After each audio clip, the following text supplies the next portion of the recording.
கிஷோர் மருத்துவமனையில் தன்னை தாக்க முயன்ற அகிலாவை சேர்த்தான். கிஷோர் என்னதான் சொன்னாலும் அவள் சகோதரன் சீலனை கிஷோர் கொல்லவில்லை என்பதை அவள் சுத்தமாக நம்ப தயாராக இல்லை. ஆனால் கிஷோருக்கு அது ஒரு தலைவலியாகவே இருந்தது. அவளை விட்டுவிட்டு நேரடியாக பாபியிடம் விஷயத்தை சொல்லிவிட புறப்பட்டான். அந்த நேரத்தில் பாபியை தன்வசம் இழுத்துக்கொள்ள ட்ரை பண்ணி கொண்டிருந்தாள் கீதாஞ்சலி. அப்படியா? கேட்கவே எவ்வளோ சந்தோஷமா இருக்கு. அந்த கிஷோர் ஒரு மிருக மாதிரி. அவன்கிட்ட கடைசியாக ஹோட்டலில் வச்சு மோதினது ஞாபகம் இருக்கு. அவன் எதிரியா இருந்தாலும் உன்னை ஒத்துக்கிட்டு தான் ஆகணும். அவன் அளவுக்கு திறமை உள்ள ஒருத்தனா இருக்கிறதுக்கு வாய்ப்பே இல்லை. என்கிட்ட இத்தனைக்கும் 20க்கு மேலே திறமையான அடியாளுங்களும் கோஸ்ட் கூட்டத்தை சேர்ந்த ஒருத்தனும் கூட இருந்தாங்க. ஆனால் கிஷோர் அவங்க எல்லாத்தையும் துவம்சம் பண்ணிட்டான். உங்கள் தம்பி சீலன் கூட அவன் அடியிலிருந்து தாக்கு பிடிச்சதுக்கப்புறம் கொஞ்ச நாள் உயிரோடு இருந்திருக்கான் போல இருக்கு. ஆனால் கோஸ்ட் கூட்டத்தை சேர்ந்தவங்க எல்லாருக்கும் சாவுதான்.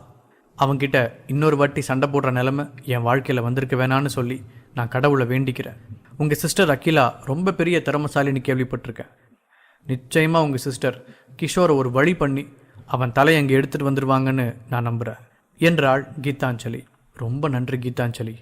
என் தம்பி மேலே என் குடும்பத்தை சேர்ந்தவங்க எல்லாத்தையும் நீங்கள் இவ்வளோ அக்கறையோடு இருக்கிறத பார்த்து எனக்கு ரொம்ப சந்தோஷம்.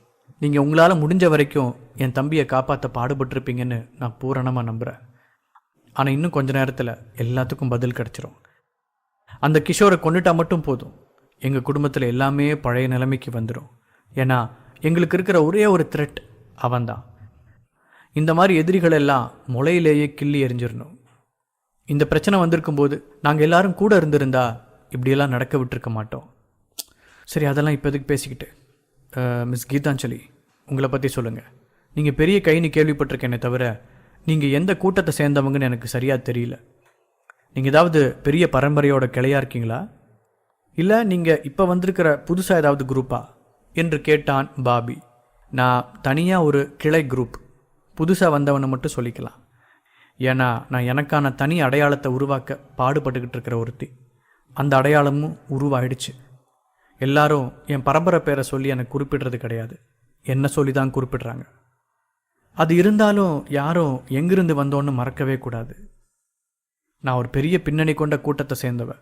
அது பேர் தாஸ் குடும்பம் என்றாள் கீதாஞ்சலி. அப்படியே அசந்து போய்விட்டான் பாபி. என்ன, நீங்கள் தாஸ் குடும்பத்தை சேர்ந்தவங்களா? நீங்கள் என் தம்பி கூட ஒன்றா சேர்ந்து வேலை செஞ்சீங்கன்றதை தெரிஞ்சுக்கிறதுக்கு எவ்வளோ சந்தோஷமாக இருக்குது. நீங்கள் சாதாரண ஆள் கிடையாது. உங்கள் குடும்பம் பற்றி ஏராளமான விஷயம் கேள்விப்பட்டிருக்கேன் என்றான் பாபி. ரொம்ப நல்லது. அதான் என் குடும்பம் பற்றி எல்லாருக்கும் தெரியும். ஆனால் நான் அவங்க நிழல்லையே இருக்கிறதுக்கு என்றைக்குமே நினச்சதில்லை. தனி ஒருத்தியாக நின்று இன்னும் பெரிய பேர் வாங்கி ஆகணும்னு தான் என்னோட குறிக்கோளே. அது இப்போ கொஞ்சம் நிறைவேறியிருக்கு. இன்னும் நிறைய வளர வேண்டியிருக்கு. நான் இன்னும் உயரமான இடத்துக்கு வந்துக்கிட்டே இருப்பேன்னு பரிபூர்ணமாக நம்புகிறேன் என்றாள் கீதாஞ்சலி. கண்டிப்பாக நீங்கள் கட்டாயம் வருவீங்க. உங்களுக்கு இவ்வளோ வேண்டப்பட்டவங்களா வேற போயிட்டீங்க. எப்படி உங்களை பெரிய ஆள் ஆக்காமல் நாங்கள் விட்டுருவோம்? நானே ரொம்ப குழம்பி போயிருக்கேன். என்னால் என் தம்பி இழந்ததுலேருந்து வெளியவே வர முடியல. ஆனால் எனக்கு வீட்டில் கொடுத்துருக்கிற பொறுப்பு சீலன் இறந்து போனதுனால அவன் விட்ட அந்த லெகசியை திரும்ப கட்டி எழுப்பிட்டு வர்றது தான். அதோட ஒரு பகுதி திட்டம்தான் இந்த கிஷோரை கொன்று ஒழிக்கிறது. அவனை கொண்டுட்டோன்னா மக்கள் மத்தியில் எங்களுக்கு இருக்கிற பேரும் மாறும். ஆனால் அது மட்டும் போதுமானதில்லை. கிஷோரை கொள்கிற வேலையெல்லாம் என் தங்கச்சி பார்த்துப்பா. ஆனால் அதை விட பெரிய வேலை ஒன்று பாக்கி இருக்குது. திரும்ப விழுந்து போன இந்த பிஸ்னஸ் எல்லாத்தையும் ஒன்று திரட்டி கொண்டு வந்து பெரிய இடத்துல வைக்கணும். அதுதான் எப்படி பண்ணுறதுன்னு எனக்கு திட்டமே இல்லை. நீங்கள் இந்த ஊர்லேயே இருக்கிறவங்கிற முறையில் எனக்கு ஏதாவது உதவி பண்ணி கொடுக்கணும் என்று சொன்னான் பாபி. இதை கேட்டு கீதாஞ்சலிக்கு பெரிய சந்தோஷமாக இருந்தது. அவள் தாஸ் பரம்பரையை விட்டு தனியாக செயல்பட காரணம் அவள் தனியாக பேர் சம்பாதிக்க வேண்டும் என்பதற்காக மட்டுமே. அதனால் அவள் சொந்த பரம்பரையிடமே அவள் பல தேவைகளை கேட்பதில்லை. கேட்டாலும் உடனே கிடைத்துவிடும். ஆனால் அது எல்லாவற்றையும் விலகி எல்லா பொறுப்பையும் தன் தலையிலேயே போட்டுக்கொண்டு பரிபூரணமாக வேலை செய்து வந்து தன் பேரை வளர்த்திருக்கிறாள் கீதாஞ்சலி. இருந்தாலும் அப்படி வேலை செய்வது கடினமாக இருந்தது. இப்போது தாஸ் குடும்பத்திடம் முழுக்க முழுக்க இணைந்திருந்தால் அவளுக்கு பேர் உதவிகளெல்லாம் மின்னல் வேகத்தில் கிடைத்திருக்கும். ஆனால் அதற்கு பதிலாக மாற்றுத் திட்டம் ஒன்றை கையாண்டு வந்தாள் கீதாஞ்சலி. அவள் தாஸ் பரம்பரை அல்லாத மற்ற பரம்பரையை சேர்ந்த கூட்டத்தை ஆட்களோடு கூட்டு வைத்து கொண்டு பிஸ்னஸை வளர்த்து கொண்டு வந்தாள். அப்படி ஒரு கூட்டம் அல்ல, அவளுக்கு பல கூட்டம் ஆதரவுக்கு இருந்து வருகிறது. இப்போது புதிதாக பாபியின் பரம்பரை ஆதரவையும் தேடி வந்திருக்கிறாள். அதற்கு அவள் கைவசம் ஒரு திட்டத்தோடு தான் வந்திருந்தாள். நீங்க என்கிட்டலாம் உதவி கேட்கறது பெரிய விஷயம். சரியான நேரத்தில் கேட்டீங்க. தெரிஞ்சோ தெரியாமலோ நானும் ஒரு திட்டத்தை கைவசம் ரெடி பண்ணி வச்சுட்டு தான் வந்திருக்கேன். கிஷோர் இருக்கானே, அவன் இன்னைக்கே செத்து போயிடுவான்னு நீங்கள் சொல்லி தான் எனக்கு தெரியும். நீங்கள் ஒரு டானா உங்கள் பேரை பெருசாக பிரசித்தி பண்ண வைக்கணும்னா அதுக்கு முதல்ல நீங்கள் ஏதாவது ஒரு நிறுவனத்தை எடுத்து நடத்தணும். அது சாதாரணமாக நிறுவனமாக இருக்கக்கூடாது. அது சக்தி வாய்ந்த நிறுவனமாகவும் பிஸ்னஸில் சக்க போட்டுட்ருக்கிற நிறுவனமாகவும் இருக்கணும். அதுதான் முதலும் கடைசியுமான ரூல். ஆனால் அது அத்தனை ஈஸியாக இருக்காது. வெளி உலகத்துக்கு சக்ஸஸ்ஃபுல் குரூப் கம்பெனி எல்லாமே சுயமாக வேலை செய்கிற மாதிரி இருக்கும். ஆனால் அதுக்கு பின்னாடி ஒரு அரசியல்வாதியோ ஒரு ரவுடியோ இல்லை ஒரு பரம்பரையோ இருக்கும். நம்ம நினைக்கும் போதெல்லாம் அப்படி ஒரு நிறுவனத்தை எடுத்துக்க முடியாது. நம்ம நினைக்காத நேரத்தில் பிரச்சனை வந்து சேரும். அப்படி ஒரு பிரச்சனையே இல்லாத பெரிய சக்ஸஸ்ஃபுல் நிறுவனத்தை தான் நான் உங்களுக்கு கொண்டு வந்திருக்கேன். அதை நீங்கள் நாளைக்கே கூட எடுத்துக்கலாம். நீங்கள் மக்களுக்கு தெரியாமல் இருக்கீங்க இல்லையா, உங்கள் பேர் தெரியாமல் இருக்குது, அது இதுன்னு அந்த பிரச்சனைலாம் ஒரே நாளையில் ஓடிடும். நான் சொல்ல போகிற நிறுவனம் அந்த அளவுக்கு சக்ஸஸ்ஃபுல் என்றாள் கீதாஞ்சலி. இதை கேட்கவே குதூகலமாகிவிட்டான் பாபி. தம்பி இறந்த சோகத்தில் இருந்த அவனுக்கு வியாபாரத்தில் புதிய வாய்ப்பு இருக்கிறது என்று தெரிந்து கொண்ட போது உற்சாகம் உச்ச கட்டத்தில் பொழிந்தது. அது என்ன நிறுவனம், என்ன தொழில் என்று தெரிந்து கொள்ள அவனுக்கு ஆர்வமாயிருந்தது. அதை கேட்டான். அது கிஷோரோட ஹாஸ்பிட்டல் என்றாள் கீதாஞ்சலி. அப்படியே அதிர்ந்து போனான் பாபி. என்னது, கிஷோர் ஹாஸ்பிட்டலா? என்ன சொல்றீங்க? அந்த இடத்துக்கு தான் கிஷோர் ஓனராச்சே என்று சட்டென்று பாபி சொல்லிவிட்டான். அதுதான் சொல்ல வரேன். நீங்கள் தான் உங்கள் தங்கச்சியை கொல்ல அனுப்பியிருக்கீங்களே, கிஷோர் செத்தே போயிடுவான். அதை பற்றிலாம் நீங்கள் கவலைப்பட வேண்டாம். இல்லை ஒருவேளை கிஷோர் செத்து போகாமல் இருந்துட்டா கூட பிரச்சனை இல்லை. நான் வேணா தாஸ் குடும்பத்துக்கிட்டேயும் முதல் வாட்டி உதவி கேட்குறேன். அவங்க கிஷோருக்கு விரோதி தான். அதனால் நான் கேட்டதும் உடனே அவங்க படைகளை எனக்கு கொடுப்பாங்க. உங்களோட ஆளுங்களும் எங்கள் ஆளுங்களும் சேர்ந்து கிஷோரை தீர்த்து கட்டுவோம். எத்தனை பெரிய போராட்டம் நடந்தாலும் சரி, கிஷோரை வீழ்த்துவோம். அதை பற்றியெல்லாம் நீங்கள் கவலைப்பட வேண்டிய அவசியமே கிடையாது. கிஷோர் மாதிரி ஒருத்தனுக்கு சாவு தான் நிரந்தர பதிலாக இருக்க முடியும். இவனை மாதிரி ஆளுங்களெல்லாம் வளர விடுறதே பெரிய தப்பு. அப்புறம் சரியான கையில் ராஜ்யம் வந்து சேர்ந்துடும். அதுக்கு நீங்கள் தலைவனாக இருக்கலாம். கிஷோரோட ஹாஸ்பிட்டல் ஒன்றும் சாதாரண பிஸ்னஸ் கிடையாது. நகரத்தில் எந்த ஒரு பெரிய ஹாஸ்பிட்டலை விடவும் கிஷோரோட ஹாஸ்பிட்டலில் கிடைக்கிற சம்பாத்தியம் மிக அதிகம். அதுக்கு காரணம் கிஷோர் மேலே மக்களுக்கு இருக்கிற நம்பிக்கை. இதில் ஒரு அதிசயமான விஷயம் என்னென்னா, நகரத்தில் எந்த ஒரு டாக்டரையும் விட கிஷோர் போடுற பில் ரொம்ப கம்மி. அதனாலேயோ என்னவோ மக்கள் எல்லாரும் அவன் பக்கமே போயிட்டுருக்காங்க. அவன் உருவாக்கி வச்ச இந்த மாதிரி ஒரு பிஸ்னஸை யாருமே ஃபாலோ பண்ணது கிடையாது. இந்த அளவுக்கு அவன் பிஸ்னஸ் சக்ஸஸ்ஃபுல்லாக இருக்கிறதுக்கு காரணம் அவன் போடுற காசு மட்டும் இல்லை, அவன் பண்ண மருத்துவமும் கூட அப்படின்னு எல்லாருமே பேசிக்கிறாங்க. கிஷோர் பயன்படுத்துகிற மருந்து பலது அவனாக தயாரித்தது. அதை பற்றி நாம் கவலைப்பட்டுக்க தேவையில்லை. கிஷோரோட ஹாஸ்பிட்டலில் பிடிக்கும்போது அவனுக்கு மருந்து எங்கிருந்து வருதுன்ற ஒட்டுமொத்த சர்க்கியூட்டையும் நம்ம பிடிச்சிடலாம். அது நமக்கு வியாபாரத்தை இன்னும் அதிகரிக்க உதவும். நீங்கள் ஒரே நாளில் முக்கியமான பெரும் தலையாயிடலாம். உங்களை மிஞ்ச இந்த நகரத்தில் யாருமே இருக்க மாட்டாங்க என்றாள் கீதாஞ்சலி. கீதாஞ்சலியின் இந்த பேச்சை கேட்ட பாபிக்கு குதூகலம் தாங்க முடியவில்லை. ஆனாலும் ஒரு குழப்பம் மனதோடு ஓடிக்கொண்டிருந்தது. நீங்கள் சொல்கிறதெல்லாம் சந்தோஷம்தான். எனக்கு ரொம்ப புத்திசாலித்தனமான ஐடியா இது. கிஷோர் போனதுக்கப்புறமா அவன் லாபகரமாக இந்த பிஸ்னஸை எடுத்து நடத்த ஒருத்தர் இருக்க மாட்டாங்க. அப்படி எடுத்து நடத்த ஆள் இருந்தாலும் நாம் அவங்களெல்லாம் இந்த ஊரை விட்டு அடித்து துரத்திடலாம். அந்த பிஸ்னஸில் அவனுக்கு நிறைய லாபம் கிடைக்க சாதகமாக இருந்த மருந்தோட சர்க்கியூட்டையும் தெரிஞ்சுக்கிட்டதுனால எந்த விதமான குழப்பமும் கிடையாது. கிஷோர் போனாலே அந்த அரசாட்சி முழுக்க நமக்கு தான். ரொம்ப சந்தோஷம். ஆனால் இந்த திட்டமெல்லாம் பலிக்காமல் போகிறதுக்கும் வாய்ப்பு அதிகமாக இருக்கே என்றான் பாபி. என்ன பாபி, சந்தோஷமாக பேசிட்டு திடீர்னு கண்ணி வெடி வைக்கிறீங்க? என்னாச்சு? ஏன் இதெல்லாம் நடக்காதுன்னு சொல்றீங்க என்று கேட்டாள் கீதாஞ்சலி. ஆமாங்க, என்னதான் கிஷோர் என் தம்பியை கொண்டு இருந்தாலும் அவன் எவ்வளோ பெரிய பலசாலின்னு ஒரு விஷயம் இருக்குல்ல. அவனை பற்றி சின்னதாக ரிசர்ச் பண்ண சொன்னேன். கிடைச்ச தகவல் ஒன்று கூட நம்புற மாதிரி இல்லை. அவ்வளோ பெருசாக இருக்கு.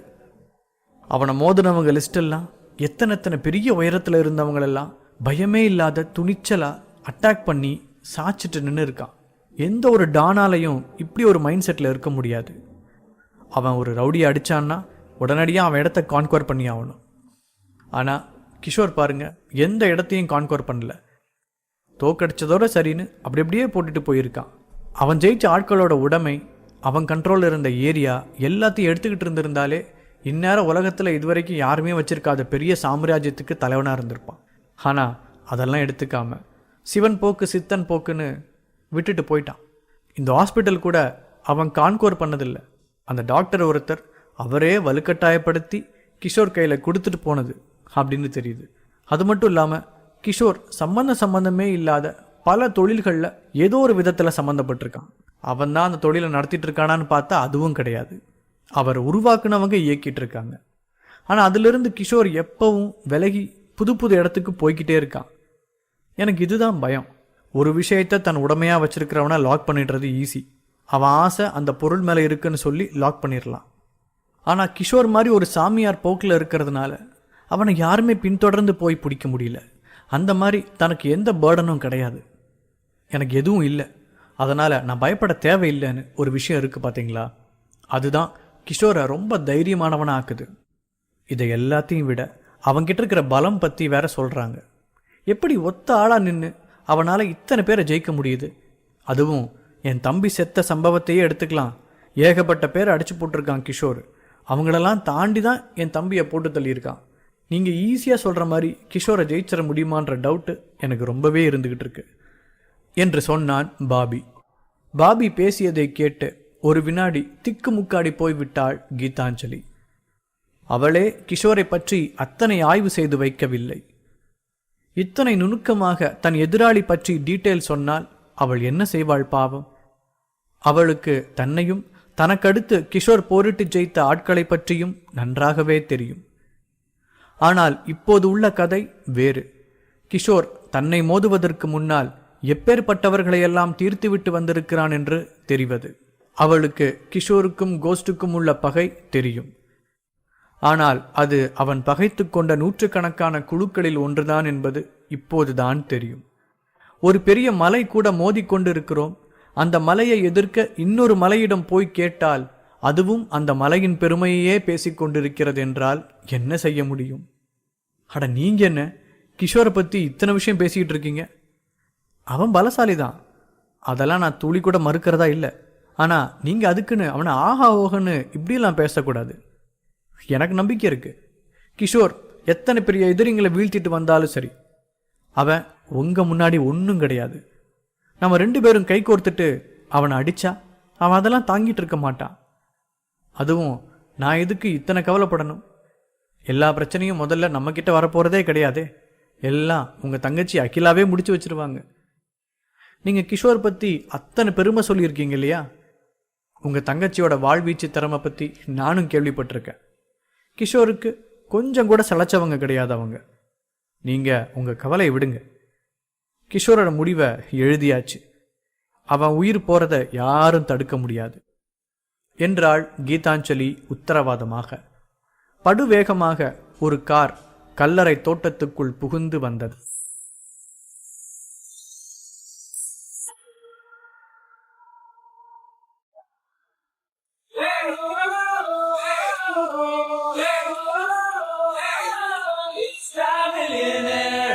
பாபியின் ஆதரவை திரட்ட கீதாஞ்சலி என்னென்னவோ பேசி பார்த்தாள். ஆனால் பாபி கிஷோரின் பலம் பராக்கிரமத்தை பேசி அதை மறுத்து கொண்டிருந்தார். இருந்தாலும் விடுவதாக இல்லை கீதாஞ்சலி. கிஷோரை நமக்கு இருக்கும் ஆள் பலத்தை கொண்டு ஜெயித்து விடலாம் என்று உறுதியாக தெரிவித்தாள். ஆனால் அந்த பேச்சு முடியும் முன்னரே அவர்கள் நின்று பேசிக் கொண்டிருக்கும் கல்லறை தோட்டத்துக்குள்ளே ஒரு கார் அதிவேகமாக பாய்கிறது. அது பாய்ந்தது மட்டுமல்ல, செய்த இன்னொரு காரியம் பாபியை பயங்கரமாக கொந்தளிப்புக்கு ஆளாக்கியது. அந்த கார் சீலன் கல்லறை வைக்கப்பட்டிருக்கும் இடத்தை சென்று மோதுகிறான். கல்லறையை சூழ்ந்து கட்டப்பட்ட தூண் ஒன்று இடிபட்டு அது கல்லறைக்கு மேலே விழுகிறது. இறந்த ஒரு உயிருக்கு இதைவிட ஒருவன் அவமானம் செய்ய முடியுமா? அப்படி ஒரு அவமானம் நிகழ்ந்து போய்விட்டது. கொந்தளித்து போய்விட்டான் பாபி. ஆனால் அவன் கத்துவதற்கு முன்னால் தானாக முந்திக் கொண்டு சத்தம் கொடுத்தாள் கீதாஞ்சலி. ஏய், என்ன தைரியம் இருக்கு உனக்கு? என்ன கொழுப்பு இருந்தா தேடி வந்து எங்க கல்லறையவே இடிச்சிருப்ப. அவனை நீ இன்னைக்கு வீடு போய் சேர மாட்ட. உன்னை பீஸ் பீஸா வெட்டி இதே கல்லறை தோட்டத்துல 6 இடத்துல புதைக்கிறேன்டா என்று சத்தம் போட்டாள் கீதாஞ்சலி. ஒட்டி கொண்டு வந்த கார் ஏற்கனவே பயங்கர மோசமான கண்டிஷனில் இருந்தது. ஹெட்லைட் 2ம் மாறி மாறி மின்னியது. வண்டியின் டிக்கி மூடவே இல்லை. அது மட்டும் இல்லாமல் பெயிண்ட் எல்லாம் உரிந்து போய் பார்க்கவே ரொம்ப கவலைக்கிடமான நிலையில் இருந்தது. 80களில் வியந்து பார்க்கப்பட்ட ஏதோ ஒரு கார் போல தெரிந்தது. ஆனால் இப்போது பார்க்க ஒரு தகர டப்பாவாக மட்டுமே தோற்றம் தந்தது. அதன் கண்ணாடியை பிடியை சுற்றி சுற்றிதான் இறக்க வேண்டியதாயிற்று. அப்படி இறக்கி உள்ளே இருந்த மனிதன் யார் என்று தெரிய ஆரம்பித்து விட்டது. அது கிஷோர். அப்படியே திகைத்து நின்று விட்டாள் கீதாஞ்சலி. பாபிக்கும் அந்த நடுக்க உணர்வு எப்படியோ தொற்றிக் கொண்டது. அவனுக்கு காருக்குள் தெரியும் முகத்தை எங்கோ பார்த்த மாதிரி இருந்தது. அவனுக்கு நினைவு வந்தது. கிஷோர் பற்றி விசாரிக்கும் போது அவன் புகைப்படங்கள் சிலதும் அவன் பார்த்திருந்தான். ஆனால் ஒரு முறை கூட நேரில் சந்தித்ததில்லை. இப்போது கிஷோரே அவன் முன்னால் வந்து நிற்பதை பார்த்து திகைத்து போய்விட்டான். சும்மா வந்து நின்றாலே கொலை நடுங்கும். இவன் வரும்போதே ஒரு கல்லறையை இடித்து வந்து நிற்கிறான். அதாவது எந்த ஆளை கொன்னதற்காகவே அவனை கொல்ல தேடுகிறார்களோ அந்த ஆளின் கல்லறையை. ஆனால் கிஷோர் வீர தீரமாக எல்லாம் காரை விட்டு இறங்கவில்லை. பந்தா காட்டாமல் உள்ளடங்கிய ஒரு நடத்தையோடு தான் இறங்கினான். ஐயா, சத்தியமா நான் காரை வேணும்னு கொண்டு வந்து மோதலைங்க. இது தெரியாம நடந்தது. நான் சில பேரை உயிரோடு இருக்கும்போது மதிக்கிறது இல்லைனாலும் இறந்து போனா மதிக்காம இருக்கிறது கிடையாது. இறந்தவங்களெல்லாம் மதிச்சுதான் ஆகணும். என் கார் ஒரு ஓட்ட காருங்க. அதுல பிரேக் பிடிக்காது. இங்க நிறுத்துறோன்னா 10 நிமிஷத்துக்கு முன்னாடியே பிடிக்கணும். அப்படிதான் நானும் 10 நிமிஷத்துக்கு முன்னாடி பிடிச்சேன். சரியா இடிக்காமே நின்று இருக்கணும். ஆனா வண்டி இப்போ இன்னும் கோளாறாயிடுச்சு போல இருக்கு. இடிச்சுதான் நிக்குது என்றான் கிஷோர். அவன் ஓப்பனாக கலாய்க்கிறான் என்று தெரிந்தாலும் அவன் ஓட்டிக்கொண்டு வந்த வண்டி விவகாரமானதாய்தான் இருந்தது. ஏய் கிஷோர், நீ என்ன தைரியம் இருக்கணும் உனக்கு? நீ எங்க வந்து யாரு முன்னாடி பேசிக்கிட்டு இருக்க? உன்னை கொல்லதாண்டா ஆள் அனுப்பியிருக்கேன். நீ அவங்க கிட்ட இருந்து எல்லாம் தப்பிச்சு இங்க வந்து மாட்டிக்கிட்டியா? இரு, உன்னை இங்க வச்சே உன்னை முடிச்சு விட்டுறோம் என்று கத்தினாள் கீதாஞ்சலி. ஹை கீதாஞ்சலி அக்கா, நீங்களும் அங்க இருக்கீங்க? வீரமா வசனம் பேசிட்டு ஏன் அவர் பின்னாடி ஒளிஞ்சிருக்கீங்க? கடைசியா உங்களை சண்டைக்கு கூப்பிட்டப்ப பம்மிக்கிட்டு இருந்தீங்க. இப்ப என்ன தைரியம் பொத்துக்கிட்டு வருது? ஒரு மனுஷன் எப்போ எப்படி இருப்பான்னு புரிஞ்சிக்கவே முடியலையே. என்ன உலகமோ. இங்க பாருங்க, நான் யார்கிட்ட இருந்தும் தப்பிச்சு வரல. நீங்க என் பாவம் பார்த்ததால தான் இப்ப முன்னாடி நிக்கிறீங்க. ஒருவேளை நீங்க அந்த கத்தி வச்சுக்கிட்டு என்ன அட்டாக் பண்ண வந்த அகிலா அக்கா பத்தி பேசிட்டு இருக்கீங்கன்னு நினைக்கிறேன். அந்த அக்கா ஹாஸ்பிட்டல் அட்மிட் ஆயிருக்கு என்றான் கிஷோர். என்னது, ஹாஸ்பிட்டல் அட்மிட் ஆயிருக்கா? எடா பாவி, என்னடா காரியம் பண்ண? என் குடும்பத்தில் ஒவ்வொருத்தரையும் கொண்டு போடுறதா உன்னோட லட்சியமா? நேற்று என் தம்பியை கொன்ன, இப்போ என் தங்கச்சியை கொன்ன, இப்போ என்ன கொல்றதுக்கு நேரம் பார்த்து வந்திருக்கியா என்று அதிர்ச்சியாக கேட்டான் பாபி. ஐயோ, சொல்கிறத முழுசாக கேட்காம நீங்களா ஒரு கதையை நினச்சிக்கிட்டு என்கிட்ட சண்டைக்கு வந்தா நான் என்னங்க சொல்ல முடியும்? இங்கே பாருங்க, நான் ஒன்றுமே பண்ணலை. அகிலா அக்கா தான் அதிகமாக கோவப்பட்டுட்டு என்னை வெட்டியே தீரணும்னு வந்தாங்க. என்ன பண்ணியும் என்னை வெட்டலாம் முடியல அவங்களால.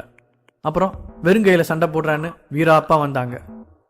அதில் டஃப் கொடுப்பாங்கன்னு தான் நானும் எதிர்பார்த்துட்டு இருந்தேன். ஆனால் எல்லாம் ரிவர்ஸ் ஆகிப்போச்சு. என் வயிற்றுல ஓங்கி குத்துனாங்க. அவங்க கையெலும்பு உடஞ்சி போச்சு.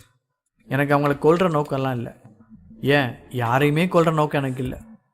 அவங்க அப்படி அடி வாங்கி விழுந்து கிடந்ததை பார்க்க பரிதாபமாக இருந்துச்சு. அதனால் அவங்கள தூக்கிட்டு போய் ஹாஸ்பிட்டல் அட்மிட் பண்ணிட்டு வந்திருக்கேன். இதான் நடந்தது. நான் அவங்களையும் கொல்லலை, உங்களையும் கொல்றதுக்கு வரலை. அப்புறம் முக்கியமான விஷயம், திரும்ப திரும்ப வாய் வலிக்க எல்லாரும் சொல்லிக்கிட்டு இருக்கீங்களே உங்கள் தம்பி சீலனை நான் கொன்னேன்னு, அது கூட உண்மையே கிடையாது. அதை பற்றி தான் தெளிவுபடுத்த நான் இங்கே வந்திருக்கேன். என்னது, என் தம்பியை நீ கொல்லலையா?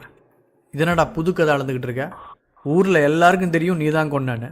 பிரச்சனை பெருசாக திரண்டுட்டு வருதுன்னொன்னே இதை விட்டு தப்பிச்சு போக புது புது கதையாக கட்டிக்கிட்டு இருக்க.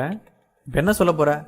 என் தம்பி தானாக தான் செத்தான், அவன் லிஃப்ட்டில் போகும்போது கீழே விழுந்து அவனுக்கு சாவு வந்திருக்குன்னு சொல்கிறியா?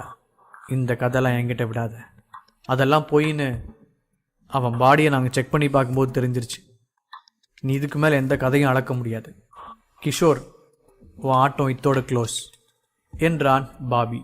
இங்கே பாருங்க, நான் சொல்கிறத கேளுங்க. உங்கள் கோல் என்னை வெட்டுறது குத்துறது மட்டும்தானா? நீங்கள் உண்மையான குற்றவாளி யாருன்னு கண்டுபிடிச்சு அவங்களுக்கு தண்டனை வாங்கி கொடுத்தாதானே நீங்கள் எதிர்பார்க்குற மாதிரி உங்கள் தம்பியோட ஆத்மா சாந்தி அடையும். இல்லை தப்பு தப்பாக தான் பண்ணுவேன்னா என்ன வீம்பு உங்களுக்கு? நான் எந்த பொய்யுமே சொல்லலைங்க, நான் உண்மையை தான் சொல்கிறேன். ஆனால் நீங்கள் சொல்கிறதும் சரிதான். அவன் லிஃப்ட் விபத்துலலாம் சாகலை. அதுக்கப்புறம் அவனை யாரோ கொன்று இருக்காங்க.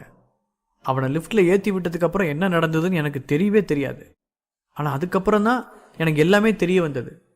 உண்மையிலேயே நான் நடந்தது தான் சொல்கிறேன் என்றான் கிஷோர். கிஷோர் சீலனையும் ரிச்சியையும் லிஃப்ட்டில் ஏற வேண்டாம் என்று சொன்னான். ஆனால் அவர்களை மீறியும் ஏறினார்கள். என்றாலும் கிஷோர் அவர்களை தடுக்கவில்லை. ஏனென்றால் அதற்கு முன்னாடி வரை லிஃப்ட் அத்தனை பிரச்சனையாக எல்லாம் இல்லை. ஆனால் அவர்கள் ஏறியதுதான் கணம் தாங்காமல் அந்த லிஃப்ட் விழுந்தது. கீழே கிரவுண்ட் ஃப்ளோரில் போய் விழுந்தது. கிஷோர் திகைத்து போனான். அவன் படிக்கட்டு வழி விரைந்து ஓடிப்போய் என்ன நடந்ததென்று பார்த்து கொண்டு வந்தான். அந்த லிஃப்டில் இடிபாடுகளுக்குள் இருந்து ஒருத்தன் மட்டுமே வெளியே வந்தான். அது ரிச்சி மட்டும்தான். அவன் கையில் ஒரு பலத்த காயம் இருந்தது. தலையில் அடிபட்டு ரத்தம் வடிந்து கொண்டிருந்தது. ஆனால் அவன் எழுந்து நிற்க முடிந்தது. டேய், என்னடாச்சு? வா, முதல்ல ஹாஸ்பிட்டல் போலாம். எங்கடா சீலன், அவனுக்கு என்னாச்சு என்று கேட்டான் கிஷோர். கண் கலங்கி விட்டது ரிச்சிக்கு. நான் அண்ணன் இறந்துட்டார்னா, பலமான அடி. லிஃப்ட்டு கீழே இறங்கும்போது நாங்கள் எல்லாரும் அதோட சீலிங்கில் போய் மோதிட்டோன்னா. நான் கொஞ்சம் சாஞ்சி நின்னதுனால தப்பிச்சிட்டேன். கழுத்தில் அடிபட்டது. ஆனால் அண்ணன் தலை உச்சியில் பயங்கரமான அடி. நான் இவ்வளோ நேரம் அண்ணனை தான் எழுப்ப முயற்சி பண்ணிட்டு இருந்தேன். ஆனால் என்னதான் முயற்சி பண்ணி பார்த்தாலும் அவர் வெளியே வரவில்லைண்ணா என்றான் ரிச்சி. கிஷோருக்கு கேட்கவே வருத்தமாக இருந்தது. சீலனுக்கு கொஞ்சமாவது உயிர் இருக்கிறதா என்று பார்த்தான். ஆனால் அவன் உயிர் இல்லை. இதய துடிப்பு இல்லாமல் இருந்தது. அது மட்டும் இல்லாமல் அவன் கழுத்து திரும்பி கோரமாக உடைந்திருந்தது.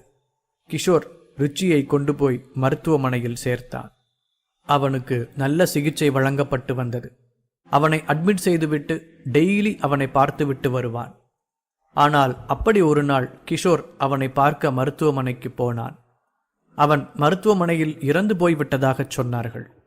கிஷோருக்கு ரிச்சியிடம் ஒரு உறுத்தல் இருந்து கொண்டே இருந்தது.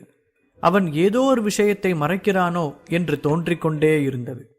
அதை பற்றி பொறுமையாக கேட்டுக்கொள்ளலாம், இப்போது காயம் பட்டிருக்கும் நேரத்தில் இது பற்றியெல்லாம் பேச வேண்டாம் என்று கிஷோர் விட்டு வைத்திருந்தான்.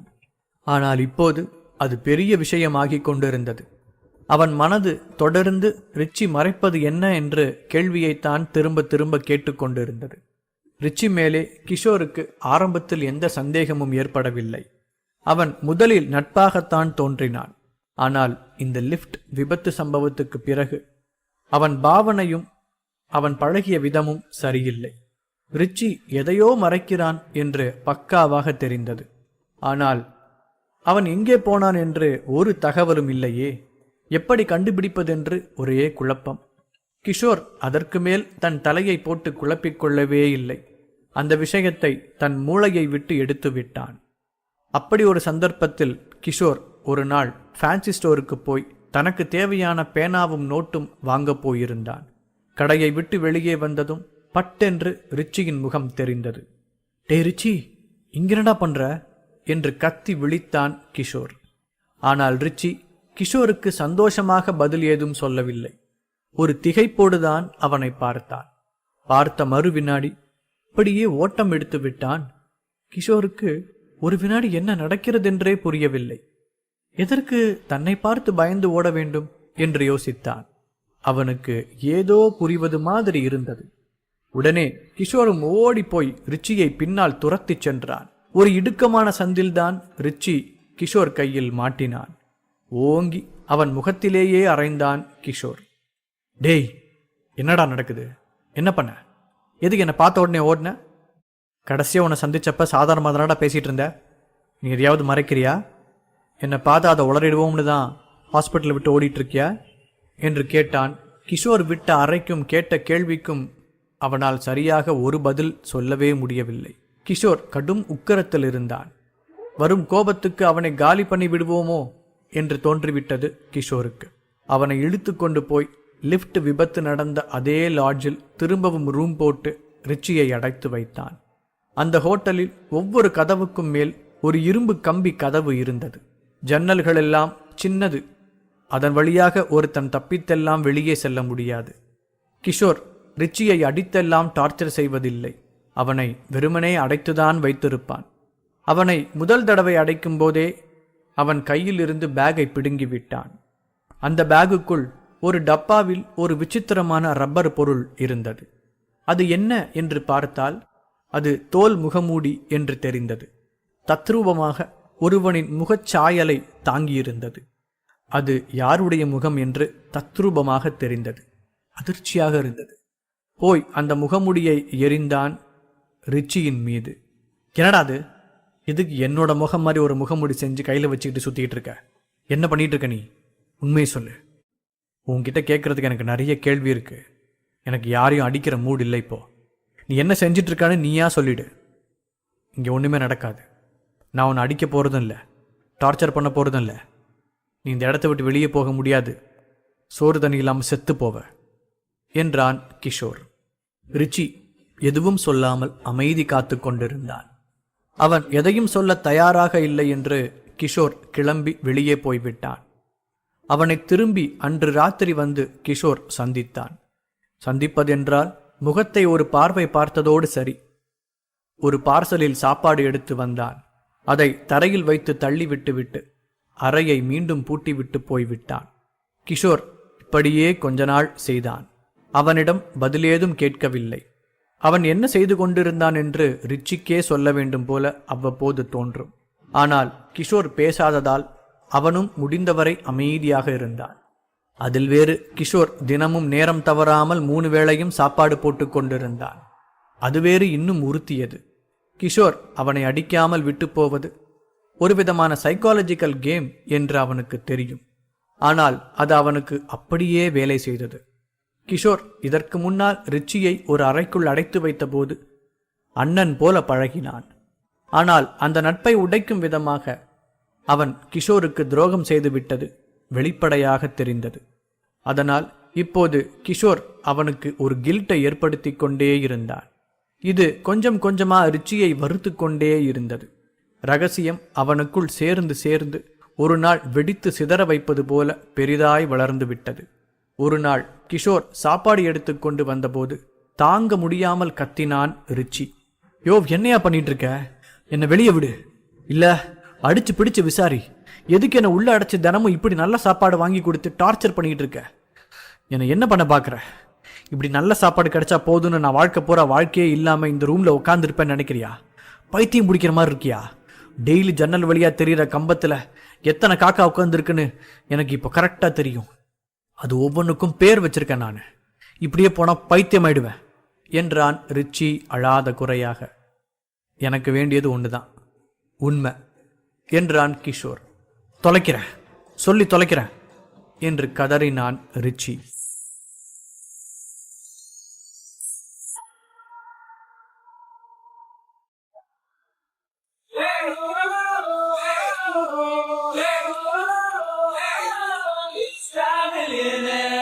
கிஷோர் தைரியமாக தன்னை கொல்ல திட்டம் தீட்டிக் கொண்டிருந்த பாபியின் முன்னால் நின்று உண்மையில் அவன் தம்பியை கொன்றது தான் இல்லை என்று விளக்கம் அளித்துக் கொண்டிருந்தான். சீலன் இறந்த பிறகு ஒரு நாள் அவன் கூட்டாளியான ரிச்சி கிஷோரை பார்த்து ஓட்டம் பிடித்தான். இதனால் சந்தேகம் கொண்ட கிஷோர் அவனை பிடித்து அடைத்து வைத்து அவனுக்கு நாள் தவறாமல் உணவளித்தான். கிஷோரின் கவனிப்பு பொறுக்க முடியாமல் ஒரு நாள் ரிச்சி உண்மையை சொல்ல முன்வந்தான். முதல்ல நான் உங்ககிட்ட மாட்டிக்கிட்டப்போ சொன்ன விஷயம் பாதிதான் உண்மை. என்னை சீலனை தேட அனுப்புனாங்க தான்.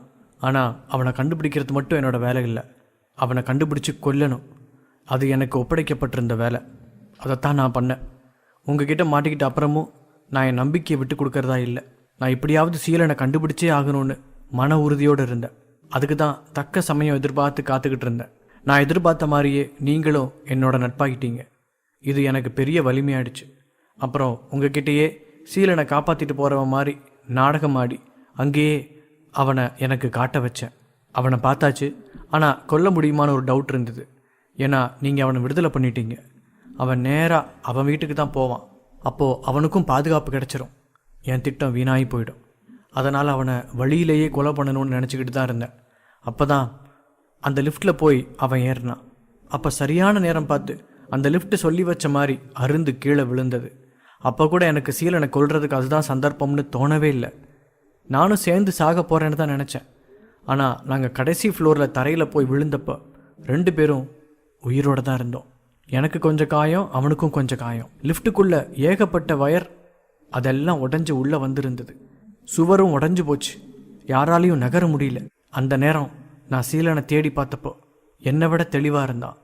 சொல்லப்போனா என்னை காப்பாற்றுறதுக்காக கையை நீட்டுனான்.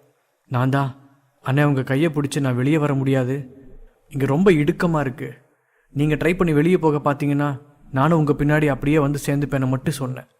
அதை நம்பி சீலனும் முன்னாடி அடியெடுத்து வச்சு போனான். அப்போது அவன் என்னை விட்டு திரும்பினான். அதுதான் சரியான சந்தர்ப்பமாக பட்டது எனக்கு. அவனை தலையை பிடிச்சி ஒரு திருகிட்டு உடச்சி போட்டுட்டேன். என் திட்டம் அத்தோட சக்ஸஸ். அப்போ தான் நீயும் வந்து சேர்ந்த. உன்கிட்ட நாடகம் ஆடிட்டு அங்கிருந்து தப்பிச்சு போயிட்டேன் என்றான் ரிச்சி. நினச்சேன்டா பாவி, உன்னை நம்புனேனே, எனக்கு துரோகம் பண்ணி இப்படி ஒரு விஷயத்தில் மாட்டி விட்டுட்டல என்று கத்தினான் கிஷோர். அதற்கு ரிச்சி பதில் சொல்லவே இல்லை. கிஷோருக்கு ஓங்கி அறைய வேண்டும் போல இருந்தது. அப்புறம் என் முகம் மாதிரி ஒரு முகமுடி வச்சிருந்தியே, அதை என் முகத்தில் போட்டு பார்த்தேன். பார்க்கவே பயமாக இருந்தது. அச்சு அசல் என்ன மாதிரியே. என்னோடய ஃப்ரெண்ட்ஸ் எல்லாருக்கும் மாட்டி விட்டு பார்த்தேன். தூரத்துலேருந்து பார்த்தா யாரும் அது நான் தான் நம்பிடுவாங்க. என்னை வச்சு என்ன திட்டம் போட்டிருந்த? இந்த முகமுடியை போட்டுட்டு என்ன வேலை பண்ணலான் இருந்த? அதையும் சொல்லு என்றான் கிஷோர். அது எனக்கு கொடுக்கப்பட்ட இன்னொரு பிளான். உன்னை மேலும் மேலும் பிரச்சனையில் மாட்ட வைக்க தான் அந்த பிளான். என்கிட்ட அந்த முகமுடியை கொடுத்தது அதை போட்டுட்டு யாராவது 2-3 பேரும் தலைகளை கொள்றதுக்கு தான். அதாவது யாராவது தொழிலதிபர், ஒரு ரவுடி, ஒரு அரசியல்வாதின்னெல்லாம் என் சாய்ஸ் தான். அப்படி கொன்று நீ தான் கொன்னன்னு பிளேட்டை மாற்றி விட்டுட்டா உனக்கு ஒரு தரப்புல இருந்து மட்டும் இல்லை, ஏகப்பட்ட தரப்புல இருந்து பிரச்சனையும் வரும், அழுத்தமும் வரும். ஊரில் உன்னை பார்க்குறவன்லாம் தேடுவான். எந்த இடத்துல எப்போ உனக்கு உயிருக்கு ஆபத்து வரும்னே சொல்ல முடியாது. நார்மலாக பேசிக்கிட்டு இருந்தவன் டப்புன்னு கன் எடுத்து கூட உன்னை போட்டு தள்ளிடலாம். அந்த மாதிரி ஒரு ஆபத்தில் மாட்ட வைக்க தான் இந்த பிளான். ஆனால் நான் முகமுடியை மட்டும்தான் தயார் பண்ணி வாங்கிக்கிட்டேன். அதுக்கப்புறம் நான் ஒரு கன்னை போய் வாங்க வேண்டி இருந்தது. அதுக்கு தான் நான் போய்கிட்டு இருந்தேன். அந்த நேரத்தில் தான் உன்கிட்ட மாட்டினேன் என்றான் ரிச்சி. ரிச்சி தனக்கு சொன்ன இந்த விஷயத்தை எல்லாம் கீதாஞ்சலியிடமும் பாபியிடமும் அப்படியே சொன்னான் கிஷோர். கீதாஞ்சலி அப்படியே சிரித்து விட்டாள். நல்லா இருக்கு கிஷோர், நீ சொல்கிறதெல்லாம். நீ அந்த ரிச்சியையும் சேர்த்து கொண்டு போட்டுட்ட. இப்போ அவன் ஏதோ ஒரு விஷயம் சொன்னதா கதை விட்டுட்டு எல்லாத்தையும் வழிமாற்றி விட பார்க்குற. எங்களெல்லாம் பார்த்தா நான் முட்டாள் மாதிரி தெரியுதா? நீ சாவிலிருந்து தப்பிச்சுக்கணும்னு சொல்லி சம்மந்தமே இல்லாமல் அவன் மேலே பழியை தூக்கி போடுறியா? இதெல்லாம் நடக்காது. இத்தனை கேட்டியே, இந்த திட்டத்தெல்லாம் யார் போட்டு அனுப்பி வச்சதுன்னு அவங்கிட்ட விசாரிச்சியா? இல்லைல்ல, அதை பற்றி யோசிக்க மறந்துட்ட பாரு. நீ என்னதான் ட்ரை பண்ணாலும் நீ இப்போ உருவாக்கி வச்சிருக்கிற பிரச்சனையிலிருந்து உன்னால் தப்பிக்க வாய்ப்பே இல்லை. உனக்கு சாவு உறுதிதான் என்று அத்தனை உறுதியாக சொன்னாள் கீதாஞ்சலி. இருங்க, நான் மொத்தமாக சொல்லி முடிக்கல. அது மட்டும் இல்லாமல் நீங்கள் என்ன கதை அளந்துக்கிட்டே போகிறீங்க? யார் சொன்னா நான் ரிச்சியை கொன்னேன்னு? நான் ரிச்சியை கொல்லலை, அவன் உயிரோட தான் இருக்கான். சொன்னான் நம்பாட்டி. இப்போ கூப்பிட்றான் பாருங்க. டே ரிச்சி, காரில் இருந்து வெளியே வாடா என்றான் கிஷோர். ரிச்சி காரை விட்டு இறங்கினான். அவன் முகம் வாடியிருந்தது. அவன் போட்ட திட்டமெல்லாம் வீணாய் போய்விட்ட வருத்தம் அவனுக்கு. அது மட்டும் இல்லாமல் யார் முன்னால் இப்படி தோற்றுப்போய் நிற்கக்கூடாதோ அவர்கள் முன்னாடியே நின்றான். இதை பார்த்து அதிர்ச்சியானாள் கீதாஞ்சலி. பாபி, நீங்கள் இதெல்லாம் சுத்தமாக நம்பவே கூடாது. இந்த கிஷோர் பயங்கரமான சூழ்ச்சிக்காரன். எப்படிலாம் நம்மளை மேனிப்புலேட் பண்ணுறான் பாருங்க. இத்தனை நாள் யாருக்குமே ரிச்சி உயிரோடு இருந்தது தெரியாது. அவனும் செத்து போயிட்டதா கதை கிளப்பி விட்டு அவனை கூடவே வச்சுக்கிட்டு இந்த மாதிரி சமயத்தில் எப்படி யூஸ் பண்ணிக்கிறான் பாருங்க. சரியான சாணக்கியனா இருப்பான் போல இருக்கு என்று சொன்னாள் கீதாஞ்சலி. இருங்க கீதாஞ்சலி, எல்லா விஷயத்துக்கும் நீங்களே கன்க்ளூஷன் கொடுத்துக்கிட்டு இருந்தா என்ன அர்த்தம்? சாட்சிக்காரனா நான் ஒருத்தன் கொண்டு வந்த நிறுத்தியிருக்கேன், அப்புறம் அவனுக்கு என்ன மரியாதை? நான் சொன்னதெல்லாம் உண்மையா இல்லையான்னு அவனே கன்ஃபார்ம் பண்ணட்டும் என்றான் கிஷோர். ரிச்சி பேசத் தொடங்கினான். கிஷோர் சொல்கிறது எல்லாமே உண்மைதான். நான் தான் சீலனை கொலை பண்ணேன். எனக்கும் அவனுக்கும் சொந்த பகை எதுவுமே கிடையாது. எனக்கு அவனை கொல்லணும்னு உத்தரவு கொடுக்கப்பட்டது. அந்த பிளானை கொடுத்தது எங்களோட டீமன் கேங்கில் இருந்து தான். கிஷோரை எப்படியாவது பிரச்சனையில் மாட்டி விட்டு உங்களை வச்சு சாகடிக்கணும்னு தான் அவங்க பிளான். எங்கள் கூட்டத்தோட தலைவன் ஈஸ்வரனே ப்ரெஷர் போட்டு இந்த மாதிரி ஒரு பிளானை சொன்னார். எனக்கு நிறைய பணத்தேவை இருந்ததால் நான் இந்த தப்பை பண்ணிட்டேன். என்னை எல்லாரும் மன்னிச்சிருங்க என்றான் ரிச்சி. அதை கேட்டு அதிர்ச்சி அடைந்தார்கள் கீதாஞ்சலியும் பாபியும். கீதாஞ்சலிக்கு ஏற்பட்ட பயம் வேறு. அவளுக்கு இந்த திட்டமெல்லாம் ஏற்கனவே தெரியும். ஏனென்றால் அவளும் இந்த திட்டத்தின் ஒரு பகுதிதான். அவள் இந்த சூழ்ச்சியில் ஒரு முக்கியமான அங்கம். இப்போது அவள் வந்து பாபியுடன் பேசுவது கூட டீமன் செக்ட் குரூப் போட்டு கொடுத்த திட்டம்தான். பாபியை தீவிரமாக கிஷோருக்கு எதிராக திருப்புவதற்காகவே அவள் இங்கே வந்திருந்தாள். ஆனால் கிஷோர் இப்போது இதற்குள் நுழைந்து விட்டதால் எல்லாம் தலைகீழாக மாறிப்போய்விட்டு இருந்தது. பொய் பாபி, இதெல்லாமே சுத்த பொய். நீ இதில் ஒரு வார்த்தை கூட நம்பக்கூடாது. கிஷோர் இதில் பெரிய சூழ்ச்சி பண்ணுறான், நம்மளை திசை திருப்பி விடுறான். அவன் பண்ண குத்தத்திலிருந்து தப்பிக்கிறதுக்கு டீமன் செக்ட் மேலே பழியை தூக்கி போடுறான். நீயே யோசிச்சு பாரு, கிஷோர் நம்மக்கிட்ட பிரெயின் கேம் ஆடிக்கிட்டு இருக்கான். இன்னும் கொஞ்ச நேரம் விட்டால் நம்மளையே கூட கொலைகாரன்னு அவன் நம்ப வச்சிடலாம். அந்த அளவுக்கு நாடகம் பண்ணக்கூடியவன் கிஷோர் என்றாள் கீதாஞ்சலி. அட, இது நல்லா இருக்கே. ஆதாரத்தையே கண்ணு முன்னாடி கூட்டி கொண்டு வச்சு நின்றுக்கிட்டு இருக்கேன். நீங்கள் என்னடானா அசால்ட்டாக நிற்கிறீங்க. நான் ஒரு வாதத்தை முன் வச்சேன், இது உண்மைன்னு. அதுக்கான ஆதாரத்தை முன்னாடி கொண்டு வந்து நிறுத்திட்டேன். நீங்கள் பொய்ன்னு சொல்கிறீங்க. சரி, அதுக்கான ஆதாரம் எங்க? எதுக்கு இவன் வந்து தேவையில்லாமல் இப்படி ஒரு பொய் சொல்லணும்? அதுக்கு என்ன காரணம் இருக்க முடியும் என்றான் கிஷோர். பாபிக்கே தெரியும் இதற்கெல்லாம் எந்த காரணமும் இல்லை, கிஷோர் உண்மையைத்தான் சொல்கிறான் என்று. ஆனால் விஷயம் என்னவென்றால், கிஷோர் குற்றம் சாட்டுவது டீமன் செக்ட் என்ற பெரிய குழுவை. அந்த குழுவைச் சேர்ந்த எல்லோரும் எத்தனை சக்தியும் செல்வாக்கும் நிறைந்தவர்கள் என்று தெரியும் பாபிக்கு. கொஞ்சம் முன்னாடி பாபி அவர்களது நட்பு கிடைக்கப் போகிறது என்று எண்ணிதான் சந்தோஷமடைந்தான்.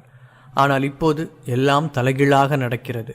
அவனது சொந்த தம்பியை திட்டம் போட்டு கொன்றதே அந்த கூட்டத்தைச் சேர்ந்த ஆட்கள்தான்.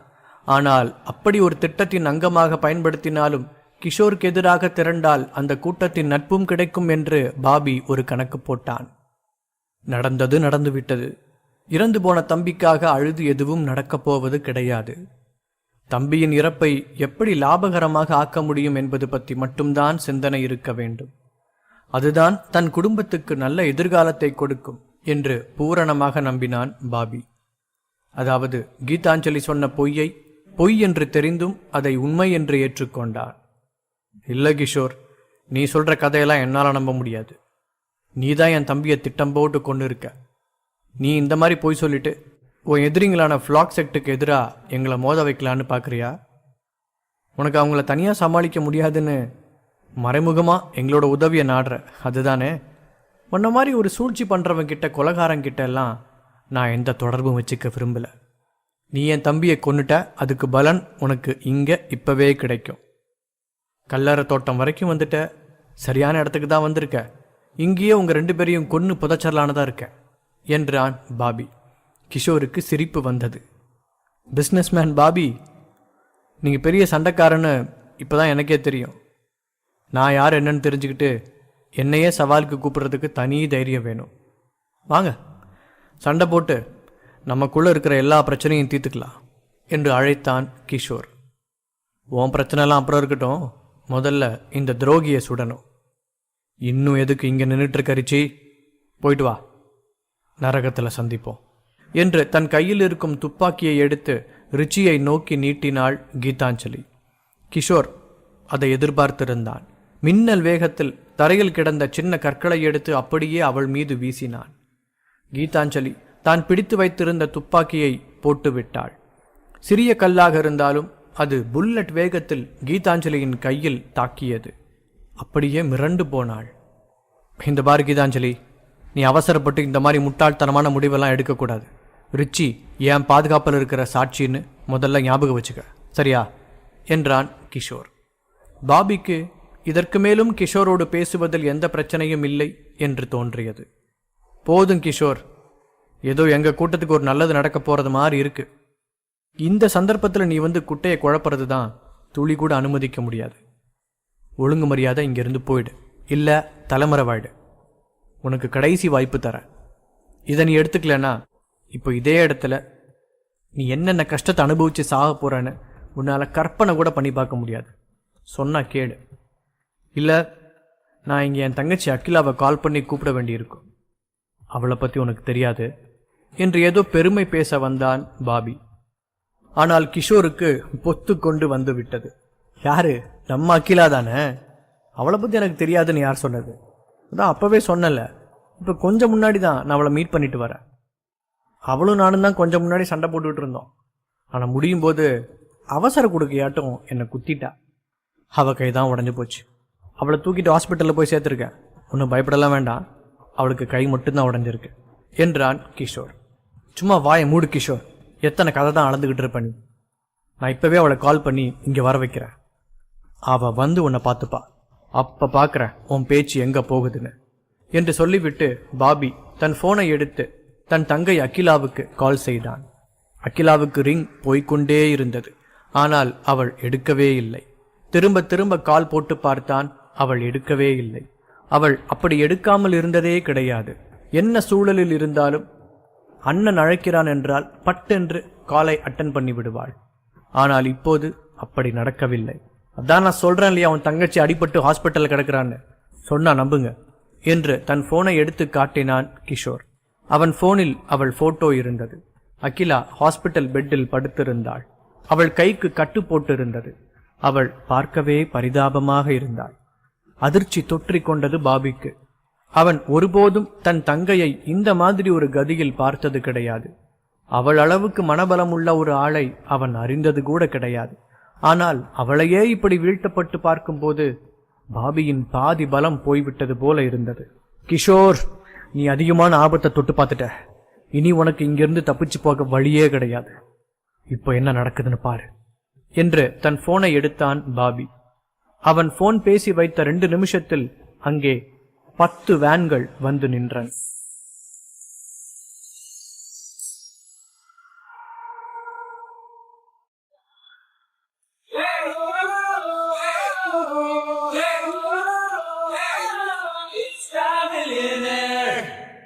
கிஷோர் பாபியை நேரில் சென்று சந்தித்து அவன் சீலனை கொல்லவில்லை என்று விவரித்து சொல்கிறான்.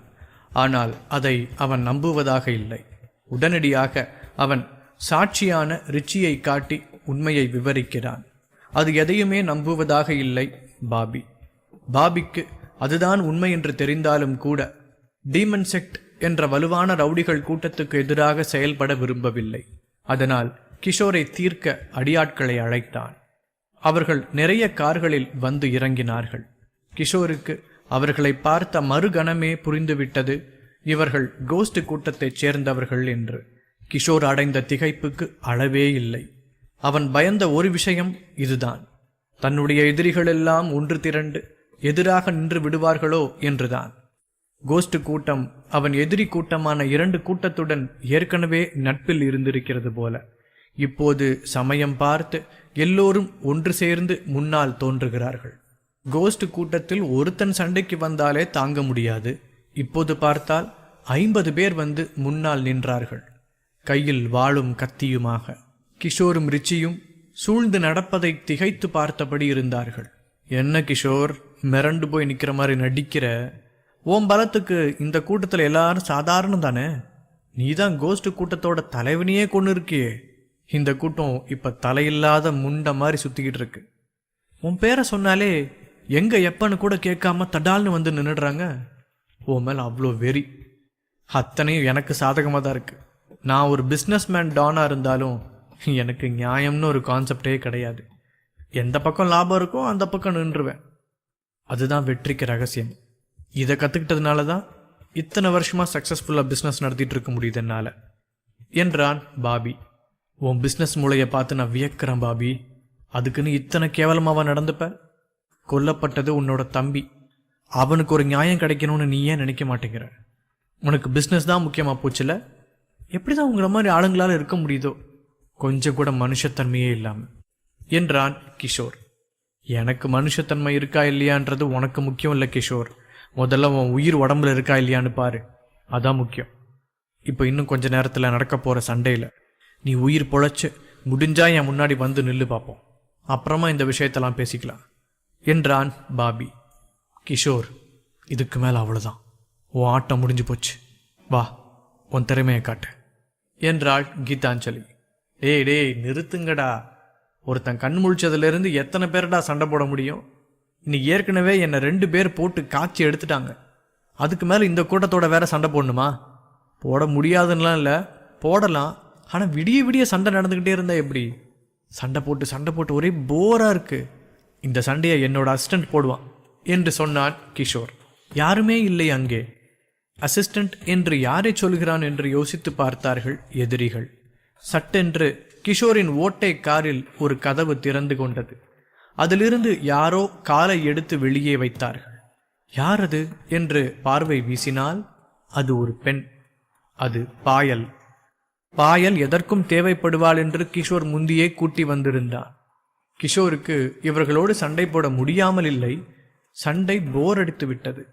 அது மட்டும் இல்லாமல் பாயல் முன்னை போலெல்லாம் இல்லை. அவள் தொடர்ந்து கடுமையான பயிற்சியில் எல்லாம் ஈடுபட்டு வருகிறாள். முன்னால் எல்லாம் பெரும் கூட்டம் அவளை எதிர்த்து சண்டைக்கு வந்தால் அதில் சிறு பகுதியை மட்டுமே அவளால் எதிர்கொள்ள முடியும். ஆனால் இப்போது அது மாறி போய்விட்டது. அவள் தொடர்ந்து கிஷோரை மாதிரி சண்டை போட வேண்டும் என்ற குறிக்கோளோடு உழைத்ததால் அவளின் சண்டையில் பெரிய முன்னேற்றம் இருந்தது. கிஷோருக்கு தன்னுடைய திறமையை காட்டியே ஆக வேண்டும் என்று அவள் மனம் அரித்து கொண்டே இருந்தது. கிஷோரை போனில் அழைத்து ஏதாவது சண்டை இருந்தால் தன்னை உடன் அழைத்து கொள்ளும்படி சொல்லி கேட்டுக்கொண்டே இருப்பாள். கிஷோருக்கு சீலனின் கொலை சம்பந்தமான பிரச்சனை மிக பெரியதாக வெடிக்கும் என்று ஒரு எண்ணம் இருந்தது. அதனால் சமய சந்தர்ப்பம் பார்த்து அவளை உடன் அழைத்து கொண்டான் கிஷோர். நானும் பெரிய சண்டைக்காரனை யாராவது கூட்டிட்டு வந்திருக்கியோன்னு பயந்துட்டேன். போயும் ஒரு பொண்ணா? கிஷோர், உன் நிலைமையை பார்க்க எனக்கு ரொம்ப பரிதாபமாக இருக்கு. உன்னை முதல்ல நீ இங்கே தைரியமாக வந்தப்போ பலசாலின்னு நினச்சேன். இப்போ பார்க்குறதுக்கு நீ எனக்கு ஒரு நோஞ்சா மாதிரி தெரிகிற. எனக்கு இந்த பொண்ணு எங்கள் ஆளுங்களோட சண்டை போடுறதில்ல துளி கூட பிரச்சனை இல்லை. அவள் தலைவிதியை அவளே தேர்ந்தெடுத்துக்கிட்டா. ஆனால் நீ விலகிறது தான் சிரிப்பாக இருக்குது. வேணா ஒன்று பண்ணலாம். இந்த பொண்ணு உனக்கு பதிலாக தானே சண்டை போடுறா. அந்த பொண்ணு எத்தனை பேரை ஜெயிக்கிறாளோ அதுதான் உன் தகுதின்னு வச்சுக்கலாமா என்றான் பாபி. கிஷோருக்கு சிரிப்பு வந்தது. பார்க்க தானே போகிற, பாரு என்றான் கிஷோர். சண்டையை துவக்கச் சொல்லி உத்தரவு போட்டான் பாபி. கிஷோருக்கு சண்டையில் சுத்தமாக ஆர்வம் இல்லாததால் அவன் காருக்குள் ஏறி அமர்ந்து கொண்டு ஓய்வெடுக்கப் போய்விட்டான். அவன் மெத்தனத்தை பார்க்க வியப்பாக இருந்தது பாபிக்கும் கீதாஞ்சலிக்கும். கோஸ்ட் கூட்டத்தைச் சேர்ந்த எல்லோரும் எல்லாம் பாபியின் பேச்சுக்கு கீழ்ப்படிந்து ஓடி வந்து தாக்கவில்லை. அந்த கூட்டம் தனக்கென்ற தனி பாணியை பின்பற்றியது. முதலில் ஒரு ஆள்தான் வந்தான் அத்தனை கூட்டத்தில் இருந்தும். அது எதிராளியை இரக்கம் பார்த்தெல்லாம் வரவில்லை. ஒரு ஆளை அடிக்க கூட்டமாக அத்தனை பேர் போனால் அது தங்களுக்கு அவமானமாக நினைத்தார்கள் கோஸ்ட் கூட்டத்தார்கள். முதலில் வந்த ஆள் வாளை கூட வெளியே எடுக்கவில்லை. அவனுக்கு பாயலை பார்க்கவே பாவமாக இருந்தது. இங்கே பாரு, நீ சவால் விட்டுட்டோமேன்னு எல்லாம் சண்டை போட வேண்டிய ஒரு தேவையும் இல்லை. நான் கோஸ்ட் கூட்டத்தை சேர்ந்தவன் தான். இருந்தாலும் அத்தனை கொடூரமானவனெல்லாம் கிடையாது. ஓ நல்லதுக்கு சொல்கிறேன், இங்கிருந்து போயிடு. எதுக்கு இந்த மாதிரி கஷ்டப்பட்டுருக்க என்று சொன்னான் அந்த சண்டைக்காரன். பாயல் இதற்கெல்லாம் பதில் சொல்வதாக இல்லை. சரி, சண்டை வேண்டாம் என்று விலகி போவது போல இருந்தது அவளது நடை. அவள் ஒரு திரும்பிவிட்டு அப்படியே எகிரி சுழண்டு அவனை அடித்தாள். அந்த கோஸ்ட் கூட்டத்தவன் அப்படியே ஒரு சுவர் மூலையில் விழுந்து விட்டான். கோஸ்ட் கூட்டத்தாரும் பாபியும் அப்படியே அதிர்ச்சியில் உறைந்து விட்டார்கள். உண்மையில் அவளை எத்தனை குறைத்து எடை போட்டு விட்டோம் என்று இருந்தது. கோஸ்ட் கூட்டம் தனது பேரை காப்பாற்றிக் கொள்ள அடுத்தடுத்த வீரர்களை அனுப்பியது. ஒரு 3 பேரை அது ஒவ்வொருத்தராய் அனுப்பியது.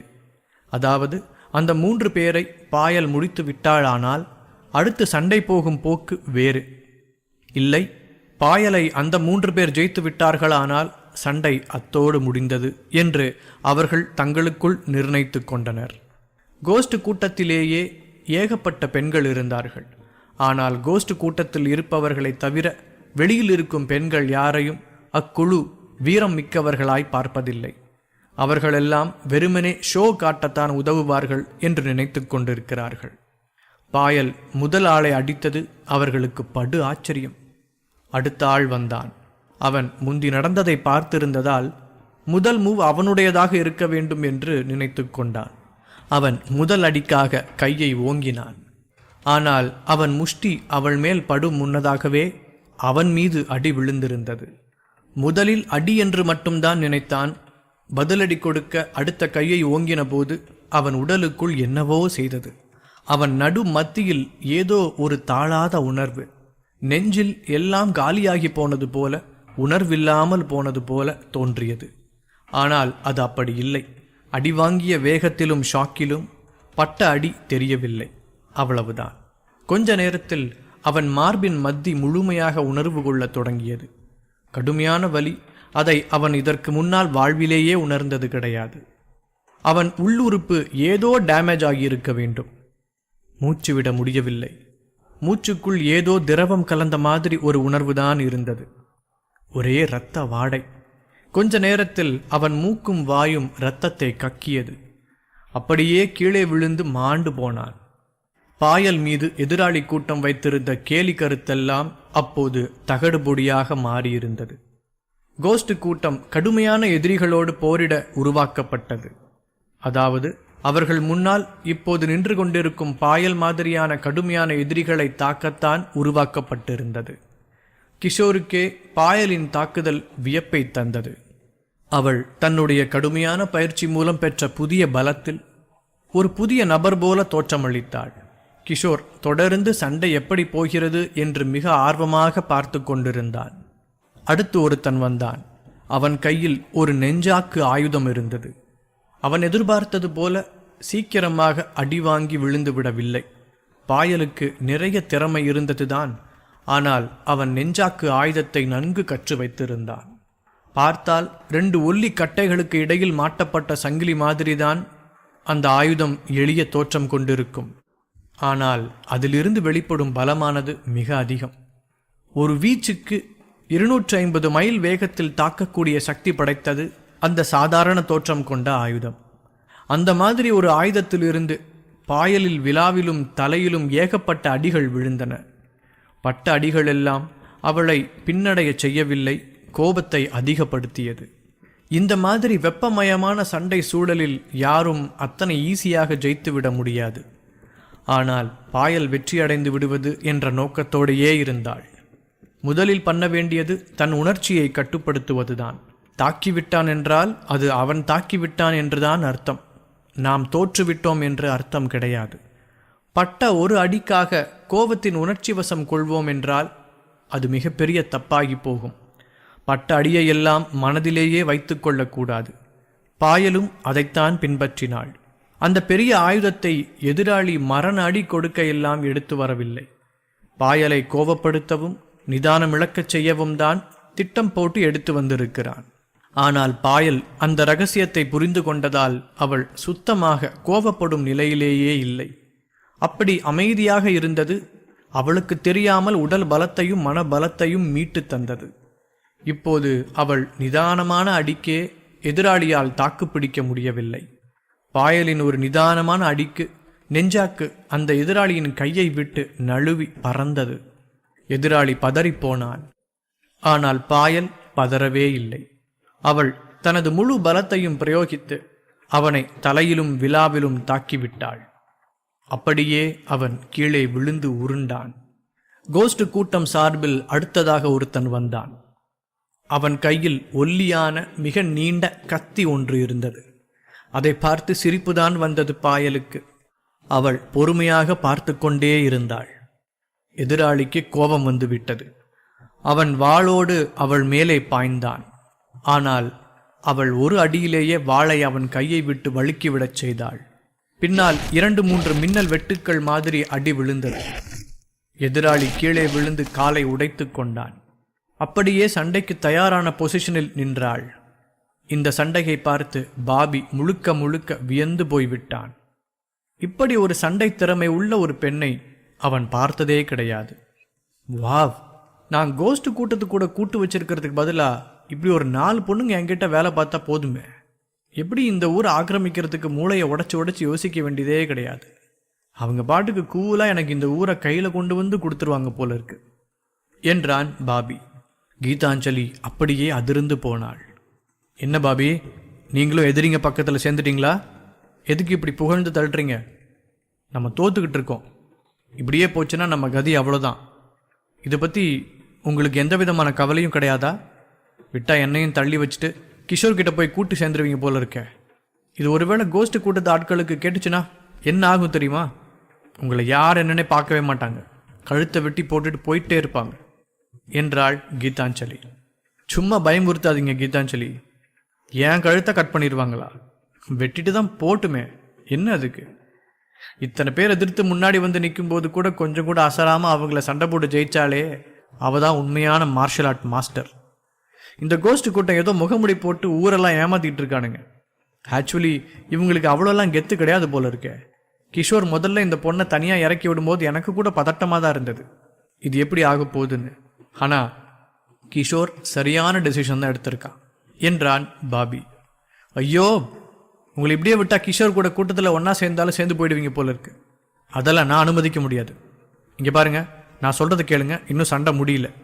இன்னும் 50-60 கோஸ்ட் கூட்டத்தை சேர்ந்த ஆட்கள் சண்டைக்கு காத்துட்டு நிற்கிறாங்க. அது புரியுதா உங்களுக்கு? பாதி சண்டை கூட என்ன அந்த பொண்ணு போடலை. இப்போ இவங்க எல்லாரும் ஒன்று கூடி வந்து மட்டும் சண்டை போட்டாங்கன்னு வச்சுக்கோங்களேன், கிஷோர் பாயலெல்லாம் இருக்கிற இடம் தெரியாமல் காணாமல் போயிடுவாங்க. நீங்கள் இந்த மாதிரி தப்பாக எல்லாம் ஜட்ஜ் பண்ணக்கூடாது என்றாள் கீதாஞ்சலி. அது சரி என்று பட்டது பாபிக்கு. டேய் கோஸ்ட் பசங்களா, என்னடா சண்டை போடுறீங்க? ஒரு பொண்ணு தனியாக நின்று இத்தனை பேரையும் அடித்து தள்ளிக்கிட்டு இருக்காங்க. உங்கள் குரூப் கூட நான் கூட்டணி வச்சப்ப எனக்கு உங்கள் தரமான வீரர்களை எல்லாம் கொடுத்து உதவுறதா தானே ஒப்பந்தம். ஆனால் இங்கே என்ன நடக்குதுன்னு தெரியுதா? இருக்கிறதுலே சொத்தையான கோஸ்ட் வீரர்களெல்லாம் எனக்கு தந்துருக்கீங்க போல இருக்கு. உண்மையிலேயே சண்டை தெரிஞ்சவன் எவனாவது இருந்தா இந்த பொண்ணு கூட மோதவாங்க, இல்லாதவன்லாம் இந்த இடத்த விட்டு ஓடிடலாம் என்றான் பாபி. பாபியின் இந்த பேச்சு எரிச்சல் ஊட்டியது கோஸ்ட் கூட்டத்தாருக்கு.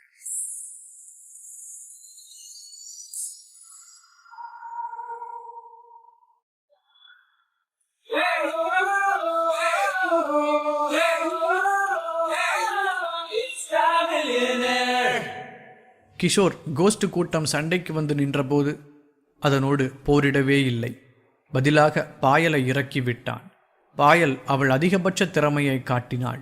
கோஸ்ட் கூட்டத்தில் இருந்து அவளை எதிர்த்து வந்த முதல் 3 பேரை அவள் அழகாக வீழ்த்தி விட்டாள். அவள் அந்த அளவு சண்டை போடுவாள் என்று எதிர்பார்க்கவில்லை. பாபி அவளால் தனக்கு ஆபத்து என்ற போதும் பயங்கரமாக பாராட்டி விட்டான். இதனால் கோஸ்ட் கூட்டத்தாருக்கு கோபம். ஹலோ மிஸ்டர் பாபி, இங்கே இத்தனை கூட்டம் கூடி நாங்கள் சண்டை போட்டுட்டு இருக்கிறது உங்களுக்காக தான், ஞாபகம் வச்சுக்கோங்க. நீங்கள் பாட்டுக்கு உங்கள் இஷ்டத்துக்கு பேசிகிட்டு இருந்தீங்கன்னா நாங்கள் உங்களை அம்போடு விட்டுட்டு போயிடுவோம். அப்புறம் நீங்களாச்சு இந்த கிஷோர் ஆச்சு, நீங்களே அவனை சண்டை போட்டு ஜெயிச்சுக்கோங்க. இல்லை நீங்கள் சொல்கிற மாதிரி எங்களை விட திறமசாலியான யாரையாவது கூட்டிகிட்டு வந்து சண்டை போட்டுக்கோங்க. வாய் இருக்குதுன்னு அதிகமாக பேசக்கூடாது. எல்லாம் நாங்கள் பாவம் பார்த்துட்ருக்கிற வரைக்கும் தான். வார்த்தையை அளந்து யூஸ் பண்ணுங்க என்றான் கோஸ்ட் கூட்டத்தில் ஒருத்தன். கொஞ்சம் பதறிப்போனான் பாபி. அட என்னங்க நீங்கள் விளையாட்டா ஒரு பாராட்டு பண்ணுறதையும் ஏற்றுக்க மாட்டேன்றீங்க. வஞ்ச புகழ்ச்சின்னு அது. அவங்கள பாராட்டுற மாதிரி நான் இகழ்ந்துட்டுருக்கேங்க. ஒரு பொண்ணாக இருந்துட்டு உனக்கு என்ன அதுப்பு இருக்கணும் கோஸ்ட் கூட்டத்துக்கு மேலே கை வைக்கிறதுக்கு அப்படின்னு தான் நான் மறைமுகமாக மிரட்டிக்கிட்டு இருக்கேன். அது என் ஸ்டைல், சின்ன வயசுலேருந்தே வந்தது. அதை தயவு செஞ்சு தப்பாக புரிஞ்சுக்காதீங்க. நான் அப்படி பேசியே வளர்ந்துட்டதால டக்குன்னு மாற்றிக்க முடியல. அதுக்கெல்லாம் நீங்கள் கோவப்பட வேண்டாம். இந்த பொண்ணை மட்டும் ஜெயிச்சு கொடுத்துருங்க போதும் என்று சமாளித்தான் பாபி. கோஸ்ட் கூட்டத்துக்கு இன்னும் பாபி மேல் கோபம் போகவில்லை. இந்த சண்டை முடியும் வரை வாயை மூடிக்கொண்டிருக்கும்படி சொன்னார்கள். அந்த கோஸ்ட் கூட்டத்து ஆளின் கவனம் பாயல் பக்கம் திரும்பியது. மேடம், நீங்கள் எங்கே இந்த சண்டையெல்லாம் கற்றுக்கிட்டீங்கன்னு எனக்கு தெரியல. உங்கள் திறமை எங்கள் எல்லாரையும் விட அதிகமாக இருக்குன்னு ஒத்துக்கிட்டு தான் ஆகணும். நாங்கள் உங்களை ரொம்ப வியக்கிறோம். நீங்கள் எங்கள் எதிரியாக இல்லாமல் நண்பராக இருந்திருக்கலான்னு ஆசைப்பட்றோம். ஆனால் அதுக்கு வாய்ப்பில்லைன்னு தெரியுது. ஏன்னா கிஷோர் கூட நீங்கள் இருக்கீங்க.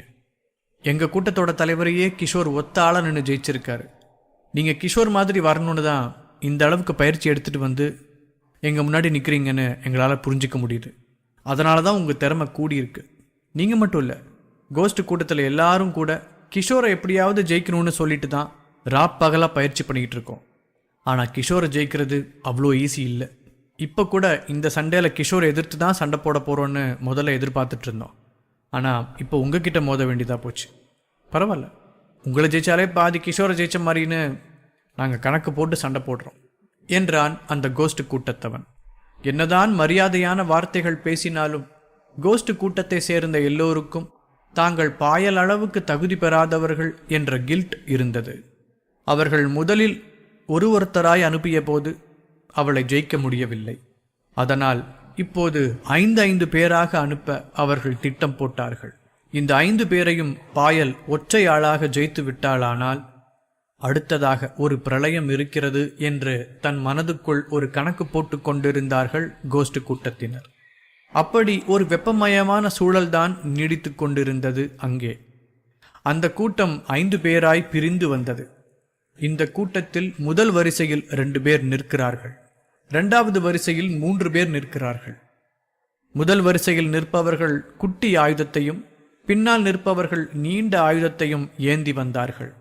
இது மிகவும் ஆபத்தான ஒரு கட்டமைப்பு என்று அமிர்தா நன்கு உணர்ந்திருந்தாள். ஆனால் சண்டையை நிறுத்த முடியாத விதம் அந்த கூட்டம் ஏற்கனவே அவளை நெருங்கி வந்து விட்டாயிற்று. முதல் வரிசையில் நின்ற 2 பேரில் ஒருத்தன் கத்தி வைத்திருந்தான், இன்னொருத்தன் நெஞ்சாக்கு வைத்திருந்தான். எப்படிப்பட்ட ஆபத்து வரும் என்று பாயல் உணர்ந்து விட்டாள். அவள் லேசாக பின்வாங்குவது போல வாங்கி அந்த சண்டைக்குள் இறங்கினாள். முதல் வரிசைக்காரர்களே பாயலுக்கு கடினமாக இருந்தார்கள். ஒரு பக்கம் கத்தி பயன்படுத்தும் ஆள் கத்தியை மேலே குத்தவிட்டால் அவ்வளவுதான், உயிர் மாய்ந்து போக வேண்டும். அதேபோல நெஞ்சாக்கு என்பது ஆபத்தான உயிர் குடிக்கும் ஆயுதம். அதால் தாக்கினால் ஒருத்தன் கதையே முடிந்து போகும். இப்படி 2 ஆயுதத்துக்கு நடுவில் மாட்டாமல் இருப்பது என்பது நடக்கவே நடக்காத காரியமாயிருந்தது. அதற்கு ஒரு வழி தோன்றியது பாயலுக்கு. அவள் கிஷோர் கொண்டு வந்த ஓட்டை காரின் முன்னால் இருந்த மூடியை கழட்டி எடுத்து விட்டாள். அதை அப்படியே தனக்கு கேடயமாக பயன்படுத்த தொடங்கிவிட்டாள். அவள் மேல் என்னதான் அடி விழுந்தாலும் அதை அந்த கேடயம் ஈஸியாக தாக்கியது. அது அவள் நினைத்ததை விட பிரயோஜனமானதாக இருந்தது. ஒரு வீரனுக்கு தன் கத்தியை எப்படி பயன்படுத்துவது என்பதை விட தன் கேடயத்தை எப்படி பயன்படுத்த வேண்டும் என்று தெரிந்திருக்க வேண்டும். அதை நன்கு புரிந்து வைத்திருந்தவள் பாயல். அவளுக்கு அது உரிய நேரத்தில் கை கொடுத்தது என்றுதான் சொல்லியாக வேண்டும். ஒரு அடி கூட, ஒரு வெட்டு கூட அவள் மேலே படவில்லை. ஆனால் ஒரு குறையும் இருந்தது. அவளுக்கு தன்னை பாதுகாத்து கொள்ளத்தான் கேடயம் இருந்தது. அவள் திரும்ப தாக்க அதை வைத்து முடியவில்லை. ஆனால் சட்டென்று அதை ஏன்தான் தாக்க பயன்படுத்தக்கூடாது என்பதை பற்றி யோசித்தாள். அந்த பின் வரிசையில் இருந்த ஆட்கள் நீண்ட ஈட்டிகளை பயன்படுத்தி அவளை குத்த முயன்று கொண்டிருப்பதை அப்போதுதான் அவள் உணர்ந்தாள். மேலும் அவள் முன்னால் இருந்த கூட்டம் வரிசை கலையாமல் எல்லாம் அவளை தாக்க வரவில்லை. அவர்கள் ஒரு கட்டத்தில் எப்படியாவது பாயலை சுற்றி வளைக்கத்தான் பார்த்தார்கள்.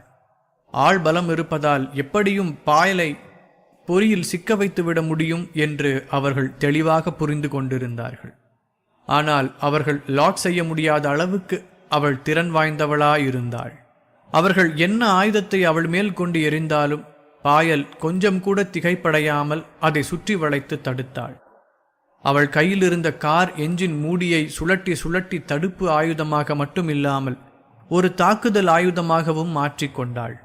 ஒரு தகர ஷீட்டை வைத்துக்கொண்டு ஒருத்தன் இந்த அளவுக்கு சண்டையிட முடியும் என்று கோஸ்ட் கூட்டம் ஒரு காலம் அறிந்ததில்லை. அந்த அளவுக்கு இருந்தது பாயலின் சண்டை. அவள் சண்டையில் முதலில் அடிபடுவது அவள் மேல் மட்டுமாகத்தான் இருந்தது. அதையும் அவள் நூதனமாக எப்படியோ சமாளித்து விட்டாள். அந்த 5 பேரிடம் எப்படியாவது அவள் தடுப்பை மீறி பாயலை ஜெயித்து விட வேண்டும் என்று முயன்று பார்த்தார்கள். ஆனால் அவர்கள் எந்த அளவுக்கு திறமையான ஆளிடம் மோதுகிறார்கள் என்று அவர்களுக்கே அப்போதுதான் புரிய வந்தது. முதல் வரிசையில் இருந்தவர்களுக்குத்தான் பலமான அடி. அந்த என்ஜின் மூடியின் ஓரத்தை பயன்படுத்தி வலுவான அடியையெல்லாம் கொடுத்து கொண்டிருந்தாள் பாயல். நெருங்க நெருங்க அவள் வீச்சும் வீரியமும் அதிகமாயிருந்தது. என்ன செய்தும் அவளை தடுத்துவிட முடியவில்லை. அவள் கை ஓங்கியிருந்தது. ஒரு கட்டத்தில் அந்த 5 பேர் கூட்டத்தில் பயங்கரமாக அடிபட்ட ஒருத்தன் அப்படியே மயங்கி விழுந்தான். அவன் விழுந்தபோது இடது பக்கம் இருந்தவனின் காலில் விழுந்து விட்டான்.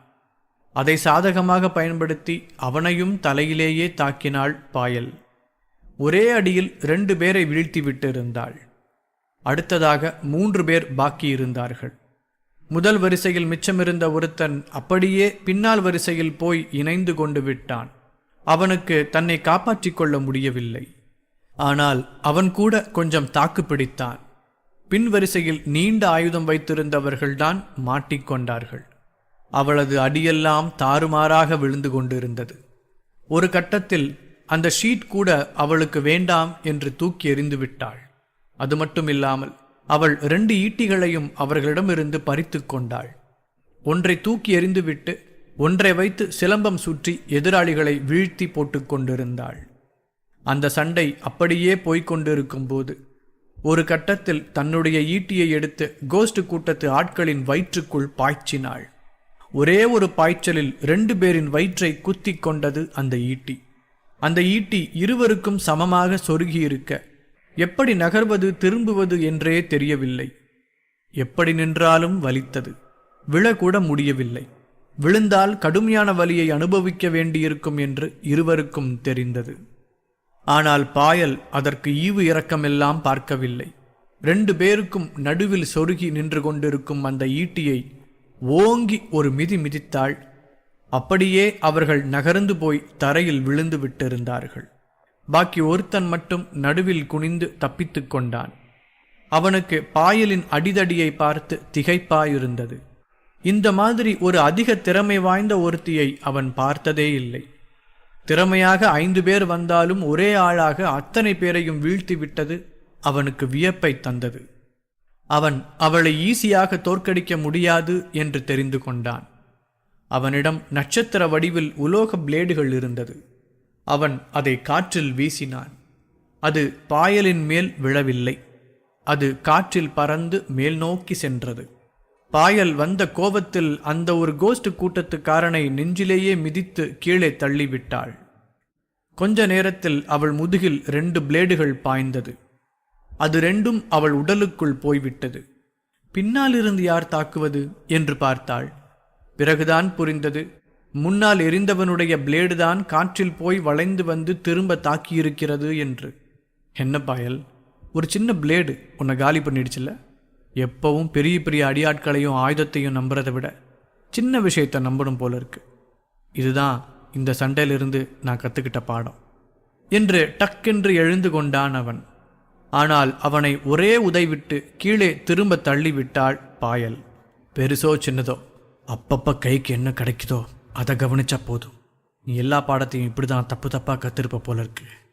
ஒரு ஆயுதத்து மேலே நம்பிக்கை வைக்காத, உன் திறமை மேலே நம்பிக்கை வை என்றாள் பாயல். கிஷோர் காருக்குள்ளிருந்து விசில் அடித்தான்.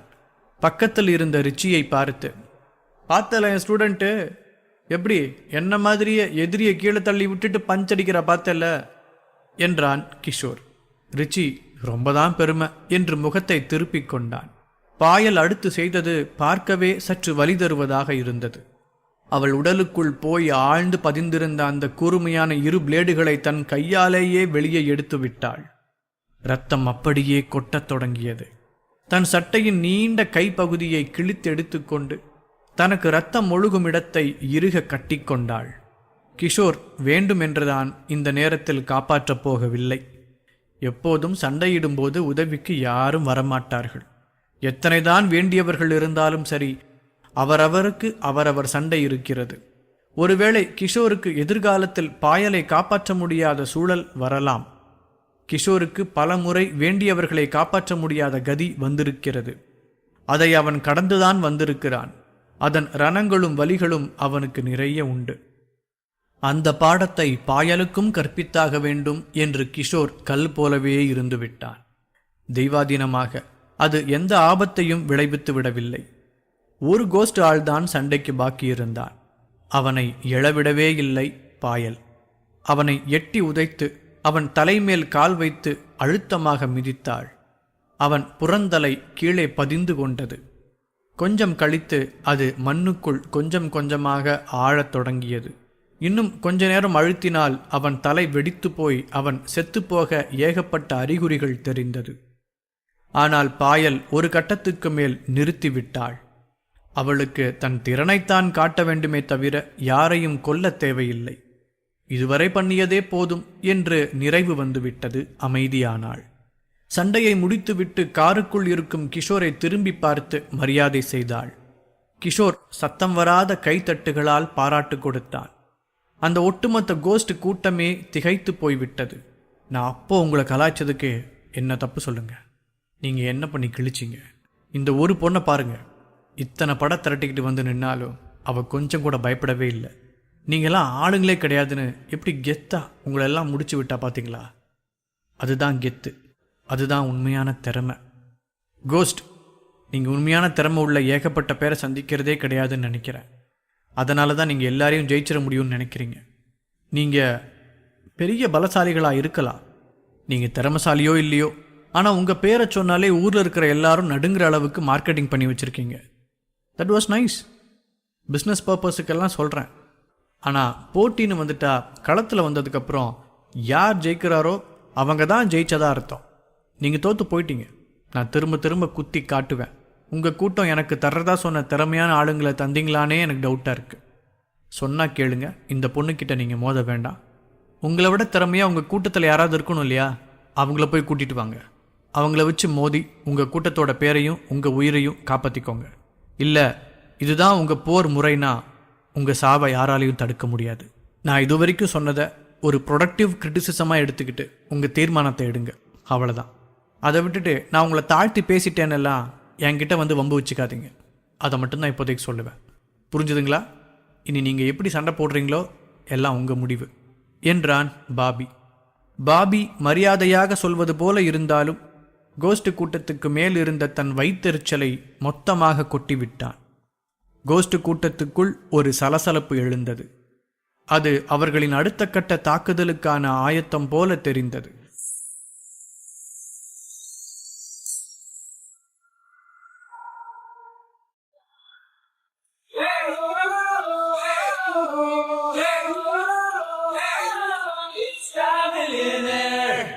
கிஷோர் தன் மாணவியான பாயலை கோஸ்ட் கூட்டத்தோடு மோதவிட்டான். யாரும் எதிர்பார்த்ததை விட அவள் திறமையாகவே சண்டையிட்டாள். அவளை எதிர்த்து வந்த 5 பேர் கொண்ட கோஸ்ட் கூட்டம் அவளிடம் தர்ம அடி வாங்கியது. கிஷோர் இதெல்லாம் முன்பே தெரிந்தது போல சண்டையை என்ஜாய் பண்ணி கொண்டான். மிச்சம் இருக்கும் கோஸ்ட் கூட்டம் முழுக்கவும் இப்போது அடுத்த கட்ட போராட்டத்துக்காக தயாராகி கொண்டிருந்தது. அந்த கூட்டத்தின் அசைவுகளில் ஏதோ வேறுபாடு தெரிந்தது கிஷோருக்கு. ஏதோ பெரிய விஷயத்துக்காக தயாராகி கொண்டிருந்தார்கள். அந்த கூட்டமே ஒரு விதமான முக்கோணம் போல உருவாகி இருந்தார்கள். ஆம், அதாவது முதல் வரிசையில் ஒருத்தன் நின்றான், 2ஆம் வரிசையில் 2 பேர் நின்றான், 3ஆம் வரிசையில் 3 பேர், இப்படி ஒவ்வொரு வரிசையிலும் ஒருத்தன் கூடி கூடி நின்றார்கள். கோஸ்ட் கூட்டத்தார் 40 பேருக்கு மேல் இருந்தார்கள். அவர்கள் ஒவ்வொருவரும் தங்களுக்கு விருப்பமான ஆயுதத்தை கையில் ஏந்தி நின்றார்கள். முதல் வரிசையில் இருந்த ஒரே ஒருத்தன் பாயலை பார்த்து கர்ஜித்தான். பாயல், இதுதான் உன்னோட முதலும் கடைசியுமான வார்னிங். நீ திறமைக்காரின்னு பல வாட்டி நிரூபிச்சிட்ட. எப்போ உன் பலம் கூடுதோ அப்போ எனக்கு வரப்போகிற கஷ்டமும் கூடுன்னு உனக்கு தெரியும் தானே? அதுதான் இப்போ நடக்குது. நீ சின்ன சின்ன கூட்டத்தெல்லாம் ஜெயிச்சு காட்டிட்ட. இப்போது உன் பலத்துக்கும் தகுதிக்கும் சவால் விடுற மாதிரி இத்தனை பேர் வந்து நிற்கிறோம். நீ தாராளமாக வந்து மோதலாம். நாங்கள் இங்கே உனக்காக வரலை, கிஷோரை முடிக்க தான் வந்தோம். ஆனால் நீ அவனை மாதிரியே வலுவான இன்னொரு எதிரி ஆயிட்ட. நீ இன்னைக்கு இருந்தாலும் எதிர்காலத்தில் எப்படியாவது எங்களுக்கு தலைவலியாக வர்றதுக்கு ஏகப்பட்ட வாய்ப்பு இருக்குது. அதனால் உன்னை இன்னைக்கே ஃபேஸ் பண்ணிடுறது தான் சரின்னு நாங்கள் முடிவு பண்ணியிருக்கோம். வா, எங்கள் கூட வந்து மோது. எச்சரிக்கைக்கு முன்கூட்டியே சொல்லிடுறேன், இது நீ இதுக்கு முன்னாடி பார்த்த 2 சண்டை மாதிரியும் இருக்க போகிறது இல்லை. இந்த சண்டை பயங்கரமாக இருக்கும். இந்த கூட்டத்தில் நிற்கிறவங்க யாருமே சாக வாய்ப்பே கிடையாது. ஒருத்தனை தாக்க ட்ரை பண்ணால் இந்த கூட்டத்தை சேர்ந்த மொத்த பேரும் உன்னை வளைச்சி பிடிச்சிருவாங்க. உனக்கு எல்லா திசையிலிருந்தும் தாக்குதல் வரும். உனக்கு வியூகம் செட் பண்ணிடுவாங்க. நீ எல்லாருக்கும் நடுவில் மாட்டிப்ப. என்ன நினச்சாலும் சரி, உன்னால் தப்பிக்கவே முடியாது. இப்போ முடிவு பண்ணிக்க பாயல், இது நீ போட வேண்டிய சண்டையா இல்லையான்னு நான் உன்னை எந்த விதத்திலையும் கட்டாயப்படுத்தலை. நீ போகிறதுனா தாராளமாக போயிட்டே இருக்கலாம். உனக்கும் பிரச்சனை இல்லை, எனக்கும் பிரச்சனை இல்லை. நான் கிஷோரை மட்டும் முடிச்சுட்டு போயிட்டே இருப்பேன். இல்லை நீ இந்த சண்டையை எடுத்துக்கிட்டு எங்ககிட்ட மோதுறதுனா கவனமாக இருந்துக்கோ. உன் சாவு இதை விட கொடூரமாக இருக்கவே முடியாது. உன்னோட சடலம் கடைசியில் மிச்சம் இருக்கும், ஆனால் எல்லாம் பீஸாக இருக்கும். வேணும்னா மரியாதைக்கு உன்னை ஒரே குவியலாக இங்கே ஒரு ஓரமாக புதைச்சிட்டு போயிட்டே இருக்கும். இனி நீ தான் சொல்லணும், எங்கள் கூட மோத தயாராக இருக்கியா இல்லையான்னு என்றான் முதல் வரிசை நபர். அதற்கு முன்னால் எதையும் கணிக்க முடியாது. நாம் தான் வரும் இன்னல்களுக்கு ஏற்றவாறு சூழலை மாற்றி அமைத்தாக வேண்டும் என்று முடிவு பண்ணி கொண்டாள். அவள் கண்ணை திறந்து, நான் உன் கூட சண்டைக்கு வர தயார், ஆரம்பிக்கலாம் என்று சொன்னதும் ஒரு கதவு திறக்கும் சத்தம் கேட்டது. அது கிஷோர் வந்திருந்த ஓட்டை காரின் கதவு சத்தம். திறந்தது அவன்தான். அவன் வெளியே காலடி எடுத்து வைத்து நின்றான். டேய், கோஸ்ட் கூட்டத்தில் எல்லாரும் திறமையா இருப்பீங்கன்னு பார்த்தா என்னடா எல்லாரும் சொத்தையா இருக்கீங்க? இங்கே என்னடா நடக்குது? 1-to-1 சண்டை தானடா போயிட்டு இருந்தது. அதையும் மீறி 5 பேரை விட்டீங்க, பொறுத்துக்கிட்டேன். இப்போ என்னடா குவியலாக சேர்ந்துட்டு வந்துட்டு என் ஸ்டூடெண்ட்டுக்கு எதிரில் நின்று ரகலை பண்ணிக்கிட்டு இருக்கீங்க. பாயில் என்ன மனுஷன் நினச்சிங்களா இல்லை மிஷின் நினச்சிங்களா? நீங்கள் பாட்டுக்கு உங்கள் சைடு ஆளுங்களை ஏற்றிக்கிட்டே போவீங்க, நான் பார்த்துக்கிட்டே இருப்பேன்னு நினச்சிங்களா? நீங்கள் என்னடா ஒரு 40 பேர் இருப்பீங்களா? ஒருத்தனுக்கு 1 நிமிஷம், 40 பேரையும் 40 நிமிஷத்தில் இங்கே இதே இடத்துல நான் கொன்று புதைச்சி காட்டுட்டுமா, பார்க்குறீங்களாடா என்று கேட்டான் கிஷோர். அந்த இடமே ஒரு கண்ணுக்கு தெரியாத ஆட்டத்துக்குள் உருவானது. ஒரு செகண்ட் தென்னாவெட்டாக நின்று கொண்டிருந்த கோஸ்ட் கூட்டம் அப்படியே பதறிப்போய்விட்டது. ஏனென்றால் கிஷோரை அவர்கள் ஜெயிப்பது கஷ்டம். அது மட்டும் இல்லாமல் அவர்கள் செட் செய்திருக்கும் வியூகமானது பாயலுக்கு ஏற்றது. அது இப்படித்தான் அமைந்திருக்கும். கிஷோரை மோத வேண்டும் என்றால் இந்த வியூகத்தை புதிதாக திட்டமிட்டு சிறு சிறு குழுக்களாக பிரித்து வேலை பார்க்க வேண்டும். அதற்கு நிறைய நேரம் எடுக்கும். அது மட்டும் கிஷோரின் மாணவியின் அடிக்கே அவர்கள் ஏகப்பட்ட சேதத்தை அனுபவிக்க வேண்டியிருந்தது. இதில் கிஷோரே நேரடியாக களத்தில் இறங்கிவிட்டால் அவர்களின் தரப்பு என்ன ஆகும் என்று மனதுக்குள் ஒரு விஷுவல் ஓடியது. எல்லாரும் தோற்று போய் கிடக்கவில்லை. அதில் ஒவ்வொரு கோஸ்ட் கூட்டத்தவரும் துண்டு துண்டாய் கிடந்தார்கள். கிஷோர் சண்டைக்கு தயாராக முறுக்கிக் கொண்டு நின்ற சமயத்தில் அவனை ஒரு குரல் சமாதானப்படுத்தியது.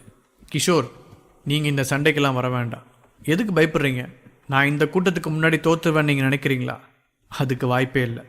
பொறுத்திருந்து நீங்கள் பார்த்தீங்கன்னா உங்களுக்கே தெரியும் என்ன நடக்குதுன்னு. ஆக்சுவலாக இந்த மாதிரி ஒரு சுச்சுவேஷன் வந்ததுக்கு நான் சந்தோஷப்படணும். நான் எத்தனை கஷ்டப்பட்டு பயிற்சி பண்ணியிருக்கேன்னு உங்களுக்கு எப்படி கன்வே பண்ணுறதுன்னு தெரியாமல் இந்த மாதிரி ஒரு சந்தர்ப்பத்துக்காக தான் நான் நாளெல்லாம் காத்துக்கிட்டே இருந்தேன். அது இப்போ நடக்குது. நான் இந்த சண்டையில் இறக்க மாட்டேன்னு நீங்கள் பரிபூர்ணமாக நம்பணும். அது ஒன்று தான் நான் உங்ககிட்ட கேட்குற ஒரே ஒரு விஷயம். எனக்கு புரியுது, இதுக்கு முன்னாடி நான் சின்ன கூட்டத்துக்கு கூட சண்டை போடும்போதே நீங்கள் என்னை காப்பாற்றுற மாதிரி சுச்சுவேஷன் வந்திருக்குன்னு. ஆனால் அதெல்லாம் மறந்துடுங்க. நான் பழைய பாயல் இல்லை, நீ இங்கே பார்ப்பீங்க என்றாள் பாயல். கிஷோருக்கு என்னதான் அவள் வார்த்தை மேல் நம்பிக்கை இருந்தாலும் அவளுக்கு எதுவும் ஆகிவிடக்கூடாது என்ற பயமும் இருந்தது. ஏனென்றால் லூனா சகோதரிகள் கிஷோருக்கு ஏறத்தாழ உடன் பிறந்த சகோதரிகள் போல. அவர்கள் உயிருக்கு ஏதாவது ஒன்றென்றால் அதை கிஷோரால் அத்தனை லகுவாக கடந்து போய்விட முடியாது. அவன் அக்கறை அவனை தடுத்து கொண்டே இருந்தது. இருந்தாலும் இந்நேரத்தில் பாயல் சொல்லுக்கு மரியாதை கொடுத்துதான் ஆக வேண்டும். அவள் சொன்ன பிறகும் அவளுக்கு பாதுகாப்பாக நிற்பதென்பது அவளை அவமரியாதை செய்வது போல ஆகிவிடும். கிஷோர் திரும்பவும் தனது ஓட்டை காரில் ஏறி அமர்ந்து கொண்டான். நடக்கப் போவதை எதிர்பார்த்து காத்து கொண்டிருந்தான். போர் துவங்க ஆரம்பித்தது. அப்படியே அந்த முக்கோண கோஸ்ட் கூட்டம் நேராக பாயலை மூடிவிடும்படி வந்து நேர்ந்தது. ஆனால் பாயல் கொஞ்சம் கூட பின்வாங்கவே இல்லை. அந்த கூட்டத்துக்குள்ளேயே ஆபத்தான ஆள் நிறைந்த பகுதிக்குள் நுழைந்துவிட்டு அவர்களை தாக்கினாள். அவள் வேகம் படு பயங்கரமாயிருந்தது. அவரவருக்கு ஏற்ற ஆயுதத்தை எடுத்து தன்னை தாக்க வரும் முன்னாடியே பாயல் யாவரையும் தாண்டி போய்விட்டாள். இத்தனை பேரை தாண்டி அவள் யாரை குறிவைத்திருக்கிறாள் என்று யாருக்கும் தெரியவில்லை. பாயலின் ஓட்டம் படுவேகமாக இருந்தது. அவள் பின்னால் இருந்து தாக்க நினைத்தவர்கள் கூட அவளை ஓரிடத்தில் வைத்து லாக் செய்ய முடியவில்லை. அத்தனை அமானுஷ்ய வேகத்தை அவர்கள் இதற்கு முன்னால் பார்த்ததே கிடையாது. அப்படி இருக்க அவள் தீ மாதிரி எல்லாரையும் பாதித்து கடந்து சென்று கொண்டிருந்தாள். ஒரு கட்டத்தில் அவள் கல்லறையில் சிலுவையை மிதித்து மேலே குதித்து டைவடித்தாள். அவள் போய் இறங்கிய இடத்தில் யாருமே இல்லை. அந்த கூட்டம் சூழ்ந்து கொள்ளத் தொடங்கியது. ஆனால் பாயல் பிடிபடவில்லை. அவள் கல்லறை இருந்த சரிந்து விழுந்த கட்டுமானத்துக்குள் புகுந்து கொண்டு மறைந்து விட்டாள். விசித்திரமாக இருந்தது கோஸ்ட் கூட்டத்தவருக்கு. அந்த வழியாக எல்லாம் ஒளிந்து கொண்டு தப்பிவிட முடியுமா? ஏதாவது மறைவான வழி முன்பே ஏற்பாடு செய்து வைத்திருக்கிறாளா என்று ஏகப்பட்ட கேள்விகள் தங்களுக்குள்ளாகவே கேட்டுக்கொண்டிருந்தார்கள். ஆனால் அப்படி எதுவும் தோன்றவில்லை. அந்த சரிந்து விழுந்திருக்கும் கட்டுமானத்துக்குள் இருக்கும் இருள் எல்லோரையும் குழம்ப வைத்தது. அவள் ஏன் அங்கே போய் ஒளிந்து கொண்டாள்? ஒருவேளை ஏதாவது சஸ்பென்ஸ் த்ரில்லர் படத்தில் வருவது மாதிரி யாராவது கல்லறைக்குள்ளே இருந்தே வெளியே தப்பி போகும்படி ஏதாவது பாதாள வழி தோண்டி வைத்திருப்பார்களா என்று எதிர்பார்த்தார்கள். ஏதோ ஒன்று உடைக்கப்பட்ட சத்தமும் கேட்டது. என்ன நடக்கிறது என்று கண்ணுக்கு தெரியவில்லை. தங்களிடம் இருக்கும் நீண்ட ஈட்டியை அதற்குள் பாய்ச்சி பார்க்கலாம் என்று கோஸ்ட் கூட்டத்து ஆட்கள் முடிவு செய்தனர். ஆனால் அந்த வினாடிதான் அதிசயம் நிகழ்ந்தது. அவர்கள் உள்ளே ஈட்டியை பாய்ச்சுவதற்கும் பாயல் சட்டென்று பாய்ந்து வெளியே வந்து நிற்பதற்கும் மிக சரியாக இருந்தது. அதுவும் பாயலின் வேகமானது ஒரு ஆபத்தில் சிக்கிய பூனையின் வேகத்தை ஒத்து இருந்தது. அவள் கையிலும் ஏதோ ஆயுதம் இருந்தது. கொஞ்சம் கூர்ந்து பார்த்தால் அவள் கையில் ஒரு கல்லறையின் மேல் நிறுத்தப்பட்ட சிலுவை இருப்பது தெரியும். அந்த சிலுவையை அவள் ஆயுதமாக்கி எடுத்துக்கொண்டு வந்திருந்தாள். அந்த கல்லறை கூட சீலனுடையது. அந்த ஒட்டுமொத்த கல்லறையிலேயே விழுந்த புது பிணம் அவனுடையது. அவன் சாவுக்காக நடக்கும் சண்டை என்பதால் அவன் கல்லறையில் இருந்தே ஆயுதம் எடுக்கப்பட்டது போல இருந்தது. கிஷோர் முதலில் பாயலை பார்த்து பயந்தது அவள் ஆயுதமே இல்லாமல் சண்டைக்கு போகிறாள் என்பதை நினைத்துதான். ஆனால் அவள் தன்னுடைய ஆயுதத்தை எடுத்துக்கொள்ளவில்லை, உருவாக்கிவிட்டு இப்போது போர்க்களத்துக்கு போயிருக்கிறாள். கிஷோருக்கு தன்னுடைய மாணவியை நினைத்து மிகவும் பெருமையாக இருந்தது. அவன் எதிர்பார்க்காத ஒரு அசாத்திய ட்விஸ்ட் அந்த இடத்தில் நிகழ்ந்தது. அவனுக்கு சந்தோஷம். பாயல் என்ன செய்கிறாள் என்று தெரியாமல் கோஸ்ட் கூட்டம் கலைந்து போனதுதான் மிச்சம். அவர்கள் தொடங்கும் போது இருந்த மாதிரி முக்கோண வடிவில் இருந்தார்கள். இப்பொழுது அது இல்லை. பாயல் அவர்கள் மீது பாய்ந்தாள். அவர்கள் யாருக்குமே அவள் இத்தனை வலுப்பெற்று வந்து அடிப்பாள் என்று தெரியாது. கோஸ்ட் கூட்டத்தார் அனைவரும் ஆர்கனைஸ்டாக சரியாக இருப்பதாக முதலில் நினைத்தார்கள். அப்படி இருந்தால் பாயலை ஜெயிப்பது ஈஸிதான் என்பதுதான் அவர்கள் போட்டு வைத்திருந்த கணக்கு. ஆனால் அதற்கு என்ன செய்ய வேண்டும் என்று பாயல் முதலிலேயே யோசித்து விட்டாள். இந்த கூட்டம் எப்போது கலையும் என்றால் தன்னை சூழும் போதுதான் கலையும் என்று அவளாகவே தன்னை தைரியப்படுத்தி கொண்டு முதல் கோட்டில் உள்ள ஆளிடமெல்லாம் சண்டை போட்டு கொள்ளாமல் பேய் பாய்ச்சலில் அவர்களின் வரிசையை உடைத்தாள். கொஞ்ச நேரம் காணாமல் போனது போல பாவலா காட்டியது. ஒழுங்காக நின்றிருந்த அந்த கூட்டத்தை கலைக்கவும் குழப்பமடையவும் செய்தது. அப்போது சரியான சந்தர்ப்பம் பார்த்து எதிராளிகளை திருப்பி அடிக்க தொடங்கிவிட்டாள் பாயல். அவள் அடி ஒவ்வொன்றும் வலுவாக இருந்தது. அது மட்டும் இல்லாமல் அவள் கையில் இருக்கும் சிலுவையானது அவளுக்கு மிகவும் பழகிய ஒரு ஆயுதமாக மாறிவிட்டது போல தெரிந்தது. அவள் அடிக்கும் ஒவ்வொரு அடிக்கும் ஒரு தலை பிளந்து கொள்ள வேண்டும் என்பதை மட்டும் உறுதியாக பின்பற்றினாள். அதுதான் நடந்ததும் கூட. அவள் அந்த சாதாரண செங்கலும் சிமெண்ட்டும் கலந்து செய்யப்பட்ட சிலுவையை ஒரு கிரிக்கெட் பேட்டை போலவும் ஒரு சுத்தியலைப் போலவும் பயன்படுத்தினாள். வகை வகையான ஆயுதத்தை எடுத்துக்கொண்டு ஓடி வந்த கோஸ்ட் கூட்டத்தினர் முழுக்க திகைப்பில் இருந்தனர். முன் வரிசையில் முதலாவதாக நின்ற கோஸ்ட் அடியாள் பாயலை தேடிக்கொண்டே இருந்தான். ஒழுங்காக நடக்கும் என்று அவன் கணக்கிட்டிருந்த இந்த போராட்டத்தை அப்படியே தலைகீழாக மாற்றி போட்டு விட்டாள் பாயல். அதுவே ஒரு மிகப்பெரிய தோல்வி. ஒரு போருக்கு கூட்டத்தை வைத்து ஸ்ட்ராட்டஜி உருவாக்குவது பெரிய கலை. நெப்போலியன் போனாபட்டுடன் எதிரணியில் மோதிய நாடுகளெல்லாம் பார்த்து பயந்து நடுங்கியது அவரது வியூகத்தை பார்த்துதான். அவர்கள் ஒட்டுமொத்தமாக ஒரு படையை திரட்டி கொண்டு போய் முன்னே நிறுத்தினால் நெப்போலியன் தன் படையை 3 பாகமாக பிரித்து எதிரி முன்னால் கொண்டு வந்து நிறுத்துவார். அதுவும் அவர் எப்போது யாரை தாக்க சொல்கிறார் என்பது மிக முக்கியமானது. சூழ்ந்திருக்கும் நிலப்பரப்பு, அவர் பிடிக்க நினைக்கும் இடத்தை பொறுத்து அவர் எதிர்பார்க்காத வியூகத்தை வகுத்து தருவார். அந்த சண்டையை துவக்கியவன் கூட தான் ஸ்ட்ராட்டஜி படி பாயலை போட்டு தள்ளிவிடலாம் என்றுதான் நினைத்தான். எப்படி பார்த்தாலும் இது கோஸ்ட் கூட்டத்துக்கு அவமானமான போட்டிதான். எப்படி ஒருத்திக்கு நிகராக ஒரு படையை விட முடியும்? இது முதலாவது விஷயம். அடுத்தது, இத்தனை படையை திரட்டிய பிறகும் ஒருத்தியை சமாளிக்க முடியவில்லையே. அவள்தானே அந்த ஒட்டுமொத்த வியூகத்தையும் காடு கோபுரத்தை கலைப்பது மாதிரி கலைத்து விளையாட்டு பண்ணி கொண்டிருக்கிறாள். கோஸ்ட் கூட்டம் ஒட்டு மொத்தமுமே பாயலின் விளையாட்டில் அரண்டு போயிருக்கிறது. அதுவும் கோஸ்ட் கூட்டத்து ஆட்கள் சரிந்த வேகத்தை பார்த்தால் எல்லோருக்கும் மலைப்பாயிருந்தது.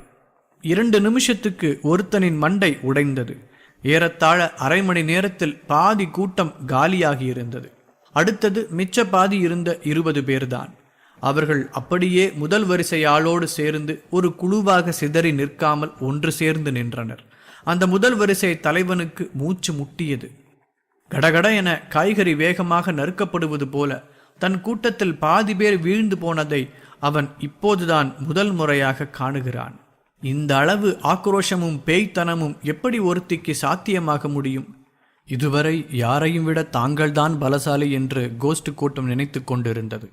அதுவும் தாங்கள் கூட்டமாக வந்தால் ஒரு முழு ஊரையே வென்றுவிடலாம் என்றுதான் அவர்கள் கனவு கண்டு கொண்டிருந்தார்கள்.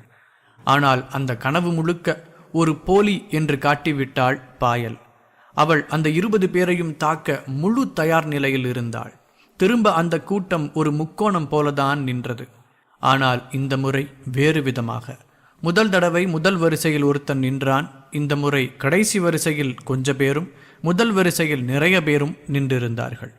மோத முழுக்க முழுக்க தயார் நிலையில் நின்றிருந்த பாயல் கடைசியாக ஒரே ஒரு கேள்வி கேட்டாள். பின் பவுல் கேம் விளையாடிருக்கீங்களா கோஸ்ட்ஸ் என்றாள் பாயல். யாருமே அதற்கு பதில் சொல்லவில்லை. அந்த ஒட்டுமொத்த பேரும் ஒரே வெறியில் ஒரே வேகத்தில் பாயலத்தோடு சண்டையிட்டுக் கொண்டிருந்தாள். அவள் ஒரு பெரும் கூட்டத்தோடு சண்டையிட போன போது கிஷோர் இடையில் புகுந்து பாதுகாக்க நினைத்தான். ஆனால் பாயல் கிஷோரின் உதவியை நாடவே இல்லை. குறுக்க வர வேண்டாம் என்று கராராக சொல்லிவிட்டாள். அவள் சொன்னது போலவே சிறப்பாக சண்டை போட்டு கோஸ்ட் கூட்டத்தின் பாதியை தீர்த்து கட்டிவிட்டாள். அது மட்டும் இல்லாமல் கடைசியாயிருந்த 20 பேரை தாக்க தயாரானாள்.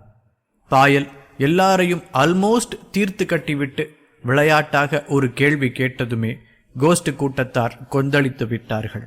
அவளை ஒழித்து விடுவது என்ற கோபத்தோடு அவளை தாக்க வேகமெடுத்து புறப்பட்டு வந்தார்கள். ஆனால் எல்லாரும் ஒரே வரிசையாகத்தான் நின்றிருந்ததால் பாயல் ஒரு நல்ல தாக்குதல் டெக்னிக்கை பயன்படுத்தினாள். அவள் ஒரு புல்லட் மாதிரி சுழண்டு முன்னோக்கி பாயத் தொடங்கினாள். கோஸ்ட் கூட்டத்தைச் சேர்ந்த எல்லாரும் லைனில் வந்து பாயலிடம் அடிவாங்கும்படி ஆகிவிட்டது. அந்த கூட்டத்தில் யார் ஒருவரும் பாயல் அப்படி ஒரு தாக்குதலை செய்ய போகிறாள் என்று எதிர்பார்க்கவில்லை. அவள் நேராக தங்களை வந்து மோதுவாள் என்றுதான் எதிர்பார்த்தார்கள். ஆனால் சுழண்டு சுழண்டு அவள் அடித்த அடியில் அந்த கூட்டமே சிதறியது. அவர்கள் யோசித்திருந்தது போல பாயலின் மேல் தங்கள் ஆயுதத்தை சரியாக பயன்படுத்த முடியவில்லை. எல்லாரும் ஆளுக்கு ஒரு மூலையில் சிதறி விழுந்ததுதான் நடந்தது. அந்த 20 பேரின் கூட்டத்தில் எல்லாரும் களைத்திருந்தார்கள்.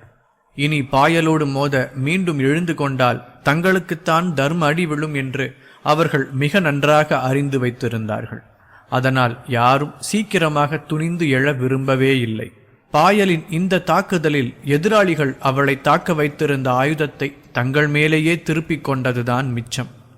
அதில் பலருக்கு ஆயுதம் உடலுக்குள் குத்திக்கொண்டு நிறைய இரத்தம் வீணாக தொடங்கியது. சீக்கிரமாக சாவை எதிர்பார்த்து கொண்டிருந்தார்கள்.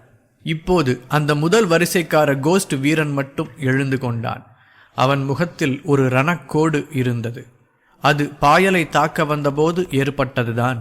அந்த காயத்துக்கு அவன் துளி கூட கோபப்படவில்லை. பதிலுக்கு அவன் ஆச்சரியத்தால் நிரம்பியிருந்தான். இந்த மாதிரி ஒரு தாக்குதலை அவன் இதுவரை எதிர்கொண்டதில்லை. அவன்தான் இதற்கு முன்னால் பாயலை தாக்க வந்த வரிசையில் கடைசியில் நின்றான். வாளை வைத்து அவளை கீறிவிடலாம் என்றுதான் காத்து கொண்டிருந்தான். ஆனால் அந்த தலை சுற்றும் விதமான தாக்குதலில் ஈடுபட்டு கொண்டிருக்கும் போது கூட பாயல் தன் மேலே எப்போது வேண்டுமானாலும் தாக்குதல் வரலாம் என்று கவனமாகத்தான் இருந்தாள். அதனால்தான் சரியாக அந்த கோஸ்ட் கூட்டத்தவன் அவளை வாளால் தாக்க வரும்போது அவள் தன் கையில் இருந்த சிலுவையால் அதை தட்டிவிட்டாள். அது அவன் வாளை அவன் மீதே திருப்பியது. அவன் முகத்தில் வெட்டு விழுந்தது. உன்ன மாதிரி ஒருத்தியான வாழ்க்கையில பார்த்ததே இல்லை. நான் சண்டை போட்ட பெரிய சண்டைகள் எல்லாத்துலேயுமே என் உடம்புல பெரிய காயம் இருக்கு. அந்த சண்டையில் நான் ஜெயிக்கிறது தான் வழக்கம். ஆனால் அந்த காயம் இருக்கு இல்லையா, அதை நான் சண்டைக்கு கிடைச்ச ஞாபகார்த்தமாக பாதுகாப்பேன். நான் அந்த காயத்துக்கு மருந்து போட்டுக்க மாட்டேன். தீயில நல்ல சூடான ஒரு கட்டையை எடுத்து அது மேலே வைப்பேன்.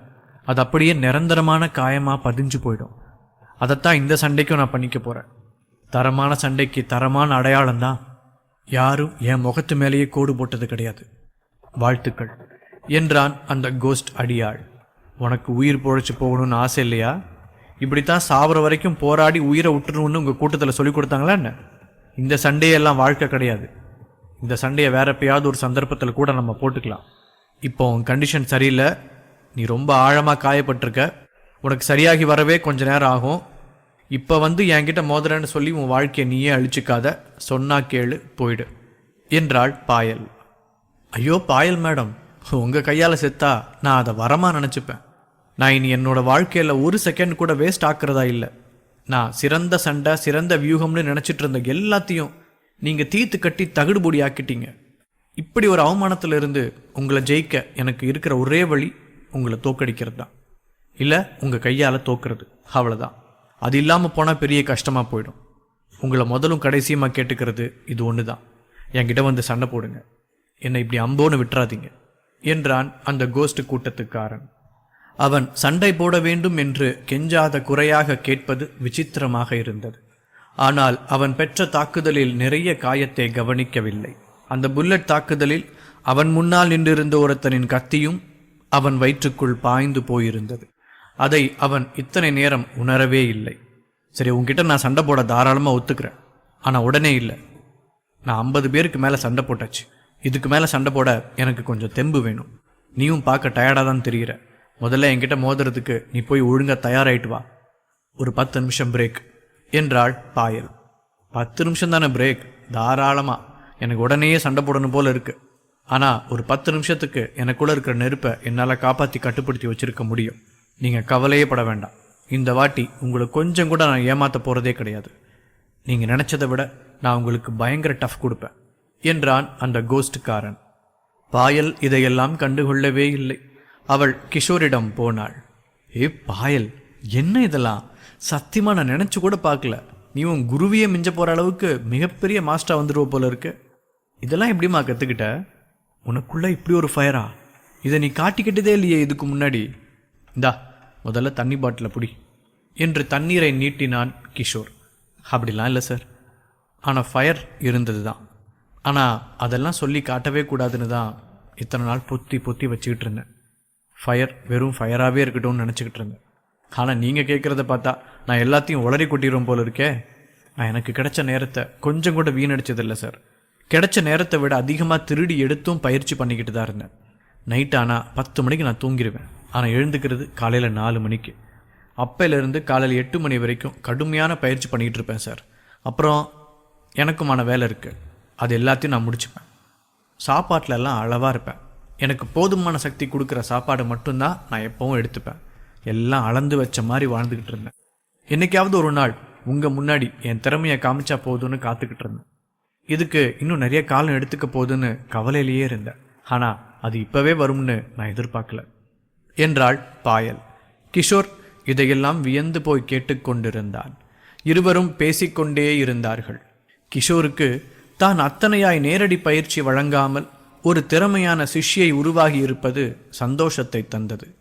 பாயலை இதற்கு முன்னால் கிஷோர் ட்ரெயின் பண்ணி இருக்கிறான். ஆனால் அதெல்லாம் கிஷோர் அளவுக்கு பெரிய ஆளாக தேரும் அளவுக்கான பயிற்சிகள் அல்ல. எல்லாம் ஆரம்ப நிலை. ஆனால் இப்போது அவள் பண்ணி வந்திருக்கும் பயிற்சியானது மலை பூட்டக்கூடியது. இப்போது பாயல் கிஷோரோடு நேரடியாக சண்டையில் ஈடுபடும் அளவுக்கு தகுதியோடு இருக்கிறாள்.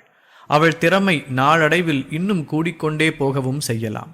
கிஷோருக்கு நிறைய திறமை இருந்தாலும் தான் உலகின் சிறந்த சண்டைக்காரன் என்று அவன் நினைத்து பார்த்தது கிடையாது. அவனுக்கு வரிசையாக வந்து கொண்டிருக்கும் எதிரிகள் கிஷோரை கொஞ்சம் கூட அந்த மாதிரி நினைப்பை கொள்ள விடவில்லை. ஆனாலும் அவனுக்கு உள்ளுக்குள் தனக்கு நிகராக சண்டை போடக்கூடிய யாரும் நல்ல குணம் கொண்டவர்களாக இல்லை என்று மட்டும் ஒரு கருத்து இருந்தது அவனிடம். இப்போது அந்த கருத்தும் சுக்கு நூறாக உடைந்து விட்டது. அவன் திறமையை எடுத்து போக அவனுக்கு ஒரே பேர் சொல்லும் பிள்ளை மாதிரி பாயல் வந்து முளைத்திருக்கிறாள். இந்த சென்டிமெண்ட் பொங்கும் பேச்சையெல்லாம் மதிக்கவில்லை அந்த கோஸ்ட் கூட்டத்து ஆள். அவன் கத்தினான் பாயலை நோக்கி. போதும் பாயல், நீங்கள் அளவலாவி முடிச்சதெல்லாம். வா, இங்கே நம்ம முதல்ல சண்டை போடணும். எனக்கு என்னன்னு தெரில, நான் வழக்கமாக இவ்வளோ அவசர கொடுக்கத்தனமாக எதையும் பண்ண மாட்டேன். ஆனால் என் மனசுக்குள்ளே என்னவோ எனக்கு இன்னும் கொஞ்ச நேரம் தான் இருக்குன்ற மாதிரி ஒரு நினப்பு வந்திருக்கு. அது ஏன்னு தெரில. நீங்கள் சீக்கிரம் வாங்க, சாவு என்னை சீக்கிரம் அழைச்சிட்ருக்கு என்று சொன்னான் கோஸ்ட் கூட்டத்தவன். டேய், நீ சாவ போகிறன்னு தீர்மானமே பண்ணிட்டியா? இதுக்கு தான் சண்டையை இப்போ வச்சுக்க வேணாம், வேற ஒரு நாளைக்கு வச்சுக்கலான்னு சொல்லி தலையாக அடிச்சுக்கிட்டேன். இப்போ கூட சொல்கிறேன், உனக்கு முடியலன்னா பரவாயில்ல, இங்கேருந்து போயிடு, நாம் இன்னொரு நாள் இந்த சண்டையை வச்சுக்கலாம். ஆனால் நீ தான் கேட்கவே மாட்டேங்கிற என்றாள் பாயல். இல்லை, அப்படிலாம் விட முடியாது. எனக்குள்ளே கொதிக்கிற ஃபயர் அணைய போகுது, அதை அணைய விட மாட்டேன். உங்ககிட்ட இந்த சூட்டோட சண்டை போட்டால் தான் நான் சரியாக சண்டை போட முடியும் என்றான் அந்த கோஸ்ட் கூட்டத்தவன். டேய், கற்பனை உலகத்திலேயே இருக்காதரா. உன் மூஞ்சியே சரியில்லை. நான் உன்கிட்ட சண்டை போடுறேன், ஆனால் கொஞ்சம் பொறுமையாரு. உன் முகமெல்லாம் வெளிரி போச்சு, விட்டா நீயே செத்து போயிடுவ போல இருக்கு. இந்த பாட்டில் தண்ணியை பிடி, அதை குடிச்சிட்டு கொஞ்சம் ரிலாக்ஸ் ஆகும். கொஞ்ச நேரத்தை தொடங்கிடலாம் சண்டையை என்றாள் பாயல். சரிதான் என்று தோன்றியது அந்த கோஸ்ட் கூட்டத்தவனுக்கும். அவன் என்ன செய்தாலும் அவன் உடம்புக்குள் ஒரு களைப்பு தெரிந்து கொண்டே இருந்தது. அப்படி ஒரு களைப்பு உருவாகிறது என்று அவனுக்கு தெரியவே இல்லை. அவன் தொண்டையில் நீர் நிற்கவே இல்லை. என்னதான் தாகமெடுத்து தண்ணீர் குடித்தாலும் தொண்டை வறண்டே இருப்பதாக தோன்றியது. இந்த முறை அவன் பாயல் கொடுத்த பாட்டிலில் இருந்து நிறைய தண்ணீர் குடித்தான். வயிறு முட்ட தண்ணீர் குடிப்பது சண்டை போடுவதற்கு உகந்தது கிடையாது. இருந்தாலும் அவன் வயிறார தண்ணீர் கொடுத்திருந்தான். அவனுக்கு தண்ணீர் குடித்ததும் அவன் தொண்டையில் இருந்த எரிச்சல் அடங்கியது. அது மட்டுமில்லாமல் உடலில் தோன்றிய களைப்பும் சற்று குறைந்தது. ஆனால் மாறாக களைப்பு வேறு மாதிரியான ஒரு வலியாக உருவானது. அது உயிரிலேயே துளை விழுந்தது மாதிரியான ஒரு வலி. அது அப்படியே நகர்ந்து நகர்ந்து அவன் அடி வயிற்றுக்கு வந்துவிட்டது போல அவனுக்கு தோன்றியது. அது நிஜம்தான். அவன் அடி வயிற்றை பார்த்தான். அதில் ஒரு கத்தி குத்தப்பட்டிருப்பது தெரிந்தது. அதிலிருந்து சில துளி ரத்தம் வெளியே வழிந்து கொண்டிருந்தது. அது பாயல் செய்த பயங்கர தாக்குதலின் போது தன் வயிற்றில் பதிந்தது என்பதை உணர்ந்து கொள்ளவே அவனுக்கு கொஞ்ச நேரம் பிடித்தது. அவனுக்கு அந்த கத்தி அவன் உயிரை முடித்துவிடப் போகிறதா என்று பயங்கரமான பயம். அதை பார்த்து கொண்டே இருந்தான். அந்த கத்திக்கு அவன் பார்வை உறுத்தியதா என்ன என்று தெரியவில்லை. அது சடார் என்று அவன் வயிற்றிலிருந்து பிடுங்கிக் கொண்டு தரையில் அடித்து சிதறியது. அந்த கத்தியை பின்தொடர்ந்து அவன் வயிற்றிலிருந்து இரத்தமும் கொஞ்சம் முன்னாடி அவன் குடித்த பாட்டில் தண்ணீரும் பீரிட்டு அடித்தது. அந்த கத்திதான் இது அத்தனையும் வெளியேறி விடாமல் அவன் வயிற்றை சாவி மாதிரி பூட்டி வைத்திருந்தது. அது வயிற்றை பிரிந்து தனியாக போய்விட்டதும் ஏதோ நீர் நிரம்பிய பானையை ஒரு கல்லால் அடித்து ஓட்டை பண்ணியது மாதிரி எல்லா திரவமும் வெளியே புறப்பட்டது.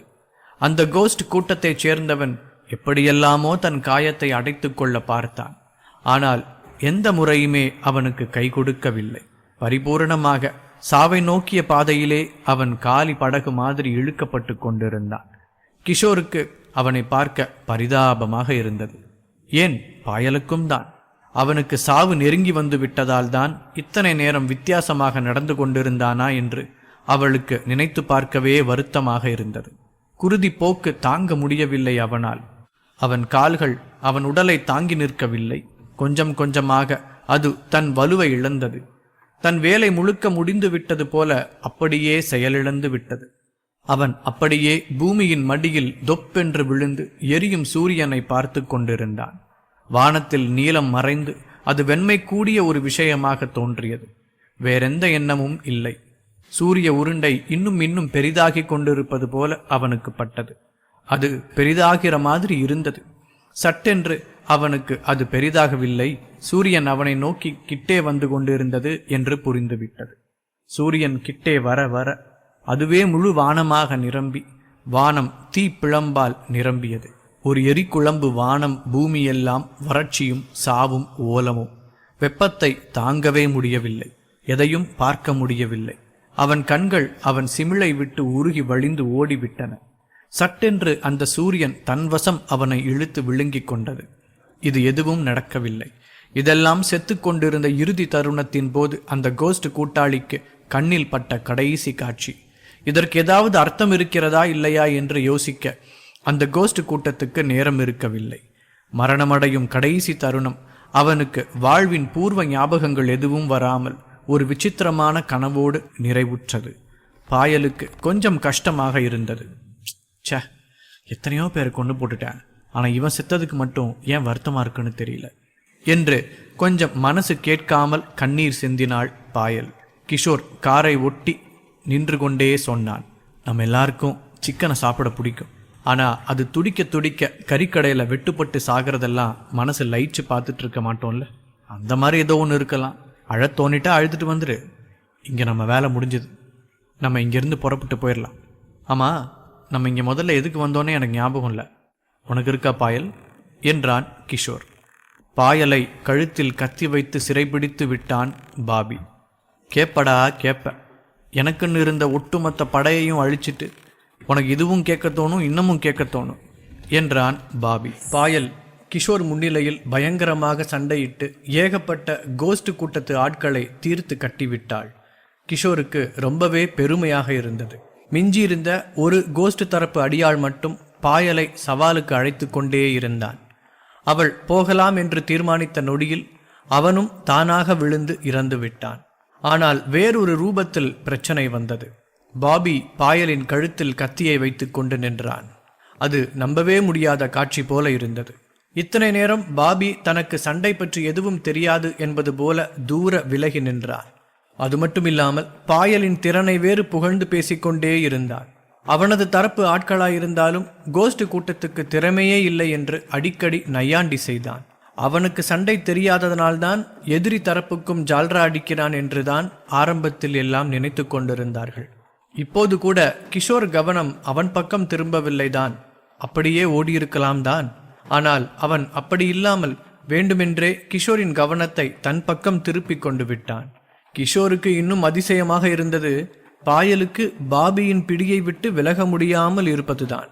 அவனுக்கு அங்கே என்ன நிகழ்ந்து கொண்டு இருக்கிறது என்று கொஞ்சம் கூட புரியவில்லை. டே பாபி, என்ன பண்ணிட்டு இருக்க? இவ்வளோ நேரம் பதுங்கி ஓரமாக நின்றுகிட்டு இருந்த, இப்போ என்னடா திடீர்னு உனக்கு வீரம் வந்திருக்கு? சே, இதை போய் வீரம்னு சொல்கிறேன் பாரு. என்ன சொல்லணும்? உனக்கு தைரியம் இருந்தால் என்கிட்ட வந்து மோது. இல்லைன்னு எனக்கு தெரியும். ஒழுங்காக பாயலை விட்டுட்டு இங்கிருந்து ஓடிடு. உன்னை நான் உயிரோடு இருக்க விடுறேன். அவன் சண்டை போட்டுட்டு உயிரோடு இருக்கிறதுனால நீ அவன்கிட்ட ஆட்டத்தை காட்டுறியா? இப்போ மட்டும் அவன் சாதாரணமாக இருந்தானா உன் கதி என்ன ஆகுறது? இன்னும் கொஞ்ச நேரம்தான். அவள் களைப்பெல்லாம் அவன் சரியாக்கிக்கிட்டானா உன் பாடு அதோ கதி தான் என்றான் கிஷோர். ஐயோ கிஷோர், என்னை பற்றி நீங்கள் இவ்வளோ தப்பு கணக்கு போட்டிருப்பீங்கன்னு நான் நினச்சே பார்க்கல. உண்மைதான், என்னை பற்றி நீங்கள் அப்படி போட்ட கணக்கில் எந்த விதமான தப்பும் கிடையாது. என் தம்பி இருக்கானே சீலன், அவன் அத்தனை ஒன்றும் திறமசாலியான சண்டைக்காரன் கிடையாது. அவனை ஒரு வேளை வீழ்த்திட்டதுனால என்னவோ அவன் குடும்பத்தில் யாராக இருந்தாலும் உங்களுக்கு தப்பாக தோணுது போல இருக்கு. ஏய் கிஷோர், என்னை பற்றி எல்லா விஷயத்தையும் நான் எடுத்த உடனே வெளிக்காட்டிக்கிறது இல்லை. உன்னை மாதிரியோ இல்லை இந்த பாயல் மாதிரியோ என்னை பற்றி நான் உனக்கு என்ன தெரியணும்னு நினைக்கிறேனோ அதைத்தான் நீ தெரிஞ்சுக்க முடியும். வேறு வார்த்தையில் சொன்னால் நான் ஒரு நல்ல நடிகன்னு சொல்லலாம். நல்ல நடிகன் மட்டும் இல்லை, நல்ல சண்டைக்காரனும் பலசாலியும், இன்னும் நிறைய சொல்லலாம். உனக்கு நம்பிக்கை இல்லைன்னா இப்போது 50 பேரை அடித்து போட்ட பாயில் என்கிட்டருந்து தப்பிக்க முடியாமல் எப்படி கஷ்டப்பட்டுட்டு இருக்கான்னு கவனி. உனக்கு எல்லாமே புரிஞ்சு போயிடும் என்றான் பாபி. கிஷோர் அப்போதுதான் கவனித்தான், பாபி சொன்னது உண்மைதான். பாயல் ஒன்றும் தனக்கு டயர்டானதால் அவனிடம் மாட்டிக்கொள்ளவில்லை. பாயல் பாபியிடமிருந்து தப்பித்து கொள்ள தன்னால் முடிந்த மட்டும் முயன்று கொண்டிருந்தாள். அவள் தன் முழு பலத்தையும் திரட்டி பாபியை அடித்து கொண்டிருந்தாள். ஆனால் பாபி கொஞ்சம் கூட அந்த வலியால் அவதிப்படவில்லை. பாயலுக்கு பாபியின் உடல் கல் மாதிரி இருப்பது தெரிந்ததுதான் மிச்சம். அவள் இத்தனை நேரம் சண்டை போட்டு ஜெயித்த கோஸ்ட் கூட்டத்தில் கூட அத்தனை உறுதியானவர்கள் கிடையாது. பாபி பாயலை இழுத்து கொண்டே கிஷோரின் கார் பக்கம் போனான். காரை ஓங்கி ஒரு தட்டு தட்டினான். அதன் என்ஜின் சிதறியது. அதிலிருந்து ஒரு பெரும் புகை கிளம்பியது. இங்கே பாரு கிஷோர், நான் உன் அளவுக்கு பலசாலி தான். அதுக்குன்னு உன்கிட்டலாம் இப்போ பார்த்து சண்டை போட்டுட்ருக்கிறதுக்கு எனக்கு மைண்டு ஒத்துக்கலை. நான் இங்கேருந்து கிளம்பியே ஆகணும். எனக்கு இந்தியாவில் பிஸ்னஸை உருவாக்க தான் விருப்பம். இங்கே விரோதத்தை உருவாக்கிக்கிட்டு இருக்கிறது இல்லை. நீ என்ன தான் நல்லவனாக இருந்தாலும் எனக்கு ஒன்றை மாதிரி பலசாலியெல்லாம் பார்த்தா கொஞ்சம் பயமாக தான் இருக்குது. அதனால் நான் இந்த நாட்டை விட்டு போகிற வரைக்கும், அது இன்றைக்கா இருக்கலாம் இல்லை அடுத்த வருஷமாக கூட இருக்கலாம், என் கூட பாயல் இருந்தே ஆகணும். நீ சண்டையில் அவள் திறமையை தான் பார்த்த, ஆனால் நான் அவள் அழகை பார்த்தேன். அவள் கோவப்படும்போது ரொம்ப அழகாக இருக்கா. ஸோ நான் ஊருக்கு கிளம்புற வரைக்கும் இவ என் கூட தான் இருக்கணும்னு சொல்லி நான் அப்போவே முடிவு பண்ணிட்டேன். நீ இவளை காப்பாற்றுறதுக்கோ என்னை கண்டுபிடிக்கிறதுக்கோ ஒரு நாளும் ட்ரை பண்ண வேண்டாம். ஏன்னா உன்னால் முடியாது. எந்தவித ரேடாரும் கண்டுபிடிக்க முடியாத ஒரு இடத்துல நான் இவ்வளோ ஒளிச்சு வச்சுக்க போகிறேன். அங்கே தான் நான் தங்க போகிறேன். எனக்கு நிறைய யோசிக்க வேண்டியிருக்கு. நான் என்னதான் திட்டம் போட்டாலும் எனக்கு இங்கே திட்டம் உருவாகி வரவே மாட்டேங்குது. அதுக்கு என்ன பண்ணலாம்? தொடர்ந்து இங்கேருந்து அப்பா சொன்னது எல்லாத்தையும் முயற்சி பண்ணி பார்க்கலாமா, இல்லை ஃபாரினுக்கு போய் இருக்கிற பிஸ்னஸை பெருசாக்கி கொடுக்கலாமான்னு நான் யோசித்து முடிவு பண்ண எனக்கு டைம் ஆகும். அப்போது அடிக்கடி என்னை புத்துணர்ச்சி பண்ணிக்கிறதுக்காக தான் நான் பாயில் எடுத்துகிட்டு போகிறேன். அதுக்கு மட்டும் இல்லை, இங்கிருந்து எஸ்கேப் ஆகிறதுக்கு எனக்கு இவ்வளோ விட்டா வேறு வழி கிடையாது என்றான் பாபி. பாபி, இப்போவும் நான் சொல்கிறேன், பிரச்சனை வேண்டாம். உன் தலையில் நீயே மண்ணை வாரி போட்டுக்காத. நீ பாயலை விட்டுட்டேன்னா நான் உன்னை பின்தொடர்ந்து வரவே மாட்டேன். நீ உன் போக்கில் என்ன வேணால் பண்ணிக்கொன்னு உன்னை விட்டுருவேன். நீ தான் அவளை வச்சுக்கிட்டு புதுசாக பிரச்சனை உருவாக்குற என்றான் கிஷோர். நீ சொல்கிறதெல்லாம் ரொம்ப சரி கிஷோர், ஆனால் அது மட்டும் இல்லையே கதை. எனக்கு இவ்வளோ தான் பார்த்ததும் பிடிச்சிருக்குன்னு சொல்கிறேன் இல்லையா. நான் என் தம்பி செத்ததுலேருந்து ரொம்ப ப்ரெஷர் அனுபவிச்சிட்டேன். எங்கள் அப்பா சம்பூரணம் ஒரு மனுஷனே இல்லை, மிருகம். அவர் என்னை எவ்வளோ குடஞ்சி எடுக்கிறாருன்னு உனக்கு தெரியாது. என் இடத்துல நீ இருந்திருந்தா தான் தெரியும். ஸோ இவ்வளோ ப்ரெஷர் அனுபவிச்சுட்ருக்க எனக்கு ஒரு தரமான ரிலீஃப் வேணும். அது மட்டும் இல்லை, இவளை கூட்டிகிட்டு போனால் நீ பின்னாடி தொடர்ந்து வரலான்னு பார்க்குறேன். அது மட்டும் பண்ணவே பண்ணாத ராஜா. ஏன்னா நான் எவ்வளோ மோசமானவன்னு நீ அப்போ தான் பார்ப்பேன். நான் இவள் கழுத்தறுத்து போட்டுட்டு போயிட்டே இருப்பேன். அவளை மீறி என்னால் எப்படி வெட்ட முடியும்னு கனவு காங்காத. இப்போவே என் பலத்துக்கு அவளால் ஈடு கொடுக்க முடியாமல் தான் துடிச்சிக்கிட்டு இருக்கா என்றான் பாபி. கிஷோருக்கு என்ன செய்வதென்று தெரியவில்லை. பாபி என்னென்னவோ செய்து கொண்டிருந்தான். அதாவது அங்கிருந்து கிளம்பி போவதற்கான அடுத்த கட்ட திட்டத்தை நிறைவேற்றி கொண்டிருந்தான். அவன் தன் செல்போனில் ஒரு காரை அழைத்தான். அது ஒரு நிமிஷத்துக்குள்ளாகவே அங்கு வந்து சேர்ந்து விட்டது. அது மட்டுமில்லாமல் பாயலுக்கே தெரியாமல் அவள் இரு கைகளையும் பின்னால் இருந்து கட்டிவிட்டு விட்டான் பாபி. அவளை இழுத்து கொண்டு போய் வந்து நின்ற காரில் சட்டென்று உள்ளே தள்ளிவிட்டான். கிளம்பும் முன் கிஷோரை பார்த்து சொன்னான், கிஷோர், இதுதான் உனக்கு முதலும் கடைசியுமா நான் பண்ணுற எச்சரிக்கை. என் பின்னாடி வராத. என் அடியாளங்களெல்லாம் அடித்து தீர்த்துட்டா நீ என்ன தீர்த்துட்டதா அர்த்தம் இல்லை. எங்கள் கிட்ட இருக்கிற பணத்துக்கும் செல்வாக்குக்கும் நாங்கள்லாம் ஒன்றுமே இல்லாமல் கூட திரும்பவும் இதே இடத்துக்கு வந்துட முடியும். நீ அளவுக்கு மீறி எங்கள் ஈகோவை தொட்டு பார்த்துட்ட. என் தம்பியை கொன்று இருக்க, என் தங்கச்சியை அடிச்சிருக்க, உன் தலைக்கு விலை வச்சு பவுண்டி ஹண்டர்ஸ் நடுவில் விட்டான்னு வச்சுக்கோயேன். அப்போ தெரியும் உனக்கு நான் யாருன்னு. அந்த மாதிரி பிரச்சனைலாம் சிக்காமல் இருக்கணும்னா நான் சொல்கிறத கேளு. கொஞ்ச நாளைக்கு நீ உயிரோடு இருக்கிறதுக்கான எந்த எவிடன்ஸுமே இல்லாமல் வாழ்ந்துட்டு போயிடு. நான் உன்னை ஒன்றுமே கேட்குறதா இல்லை. இல்லை நீ என் பின்னாடி தொடர்ந்து தான் வருவேன்னா அந்த செகண்ட் பாயல் கழுத்து அறுத்து காரை விட்டு தள்ளி விட்டுருவேன். அவள் ஈம காரியத்தை நீ முடிச்சிரு என்றான் பாபி. கிஷோருக்கு கண்ணில் கடும் கோபம் வெடித்தது. ஆனால் பாபியின் கத்தி பாயலின் கழுத்தில் அழுத்த பதிந்திருந்தது. ஏதாவது செய்தால் அவளுக்கு ஆபத்தாகிவிடும் என்பதால் கிஷோர் குறுக்கிட்டு ஆபத்தை அதிகரிக்க விரும்பவில்லை. அவன் என்ன செய்வதென்று மனக்கணக்கு போட்டு கொண்டிருந்தான். கார் கிட்டத்தட்ட புறப்பட தயாராகும் போது பாபி வெளியே கீதாஞ்சலி நிற்பதை பார்த்து கொண்டிருந்தான். வாங்க, நீங்க என்ன இங்கேயே நிற்கிறீங்க? கிஷோர் கிட்ட ஏதாவது டீலிங் பேசலான்னு காத்து நிற்கிறீங்களா?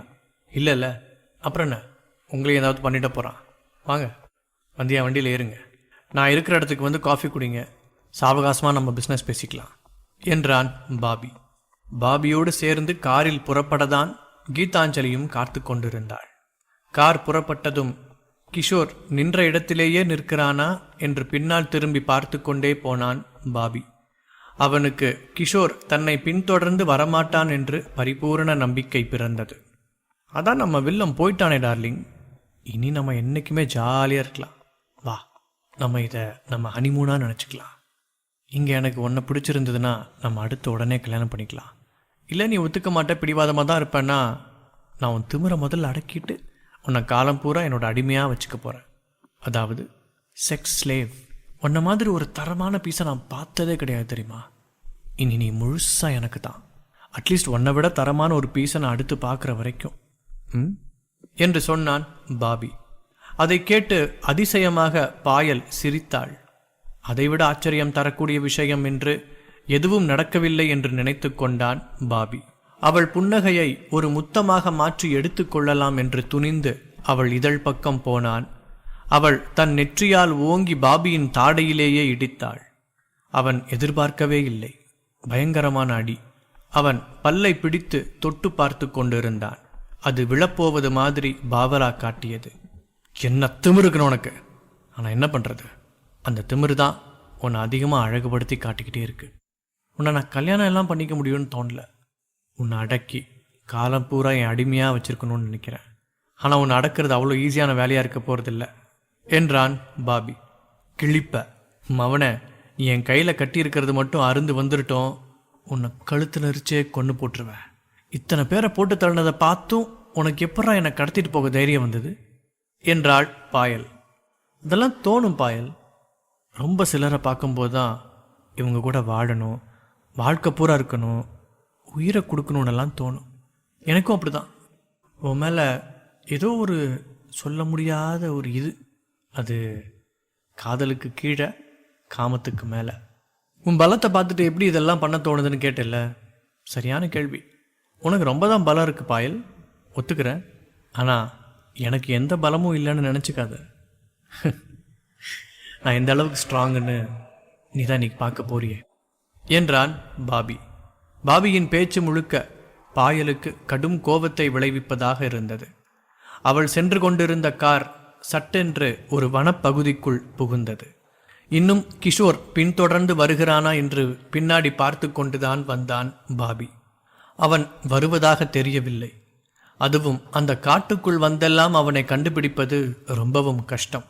இதுதான் வழி என்று ஒரு பாதையை தேர்வு பண்ணினால் காடு அதே இடம் போல தோன்றும் வேறொரு இடத்துக்கு கொண்டு போய் ஆட்களை விட்டு மண்டையை குழம்ப வைக்கும். எந்தவித ரேடாரும் ட்ராக் பண்ண முடியாத இடம் என்பதால் அந்த காட்டுக்கு தான் ராஜா என்பது போல உணர்ந்தான் பாபி. இங்கே பாத்தியா, இப்படி ஒரு இடத்தெல்லாம் உன் கற்பனையிலையாவது கட்ட முடியுமா? நீ பேசாம பொறுமையா இருந்து என் பொண்டாட்டியா இருக்கலாம் பாயல். நீ நிறைய விஷயத்தை இழந்துட்ட. காசால எதை வேணாலும் வாங்க முடியும்னு சொல்லி கேள்விப்பட்டிருப்ப இல்லையா? அந்த எதை வேணும்னா என்னன்னு அதிகமாக காசு வச்சிருக்கிறவனுக்கு மட்டுமே தெரியும். எனக்கு தெரியும். உனக்கு அதெல்லாம் என்னன்னு காட்டுறேன். இப்போ என் கூட மனசு மாதிரி என்னை காதலிக்க ஒத்துக்கிட்டேன்னா கூட உனக்கு மட்டும்தான் பாலம். இன்னும் இந்த கிஷோரெல்லாம் நம்பிட்டு இருக்காது. அவன் இந்த காட்டுக்குள்ளெல்லாம் வந்து உன்னை காப்பாற்றுறதுக்கெல்லாம் நடக்காத காரியம். இங்கே வந்தான்னா வழி தெரியாமல் பைத்தியம் பிடிச்சி அலைய போகிறான். இந்த காட்டோட ஸ்பெஷல் என்னென்னா, அங்கங்கே நான் விஷத்தன்மை உள்ள ஏகப்பட்ட காய் கனிகளை போட்டு வச்சுருக்கேன். பசிக்குதுன்னு கிஷோர் எடுத்து சாப்பிட்டான்னு வச்சுக்கோ, அப்படியே நேராக சொர்க்கத்துக்கு போக வேண்டியதான். இது மட்டும் இல்லை, இதுக்குள்ளே நீ நினச்சி பார்க்க முடியாத அளவுக்கு ஒரு இடத்துல நான் ஒரு அரண்மனையை கட்டி வச்சுருக்கேன் என்றான் பாபி. இதையெல்லாம் கொஞ்சம் கூட பொருட்டாக மதிக்கவில்லை பாயல். அவள் உறுதியாக நம்பினாள் கிஷோர் நிச்சயம் வந்து தன்னை காப்பாற்றுவான் என்று. ஆனால் திரும்பி காட்டை பார்த்தால் அதில் வந்த பாதை எது என்று புரியவே இல்லை. அவளாக தப்பித்து கொண்டாலும் பாயல் இந்த இடத்தை விட்டு தப்பி வெளியே ஓடிச் செல்லவே முடியாது. நிச்சயம் கிஷோரோ இல்லை காட்டில் வழி தெரிந்த வேறு யாரோ வந்து காப்பாற்றி விட்டால்தான் இந்த இடத்தை விட்டு போக முடியும் என்று பாயலின் மனம் சொன்னது. அது நடக்க சாத்தியம் இருக்கிறதா என்றே அவளுக்கு தெரியவில்லை. அப்புறம் கீதாஞ்சலி, என் தம்பியை கிஷோர் கொண்டு இருந்தாலும் சரி, ஃப்ளாக் செட் கொண்டு இருந்தாலும் சரி, எனக்கு என் பிஸ்னஸ் நல்லபடியாக நடந்தாகணும். இந்த பிஸ்னஸை முன்னேற்றுறதுக்கு நான் மட்டும் பேசினா போதாது. என் அப்பா இருக்காரே சம்பூரணம், அவர்கிட்ட நீங்கள் நேரடியாக பேசணும். இப்போ நம்ம போகிறோம் இல்லையா, இங்கே தான் அப்பாவும் இருப்பார். அவரை மட்டும் பார்த்து நீங்கள் டீலுக்கெல்லாம் ஓகேன்னு சைன் வாங்கிட்டீங்கன்னா நமக்கு எதிராக இனி யாருமே நிற்க முடியாது. இனி பூரா நம்ம ஆட்சி தான், நம்ம ராஜ்யம் விரிவாகிட்டே இருக்கும் என்றான் பாபி. பாபியின் கார் சட்டென்று ஒரு இடத்தில் தடுத்து நிறுத்தப்பட்டது போல நின்றது. ஆனால் யாருமே தடுக்கவில்லை.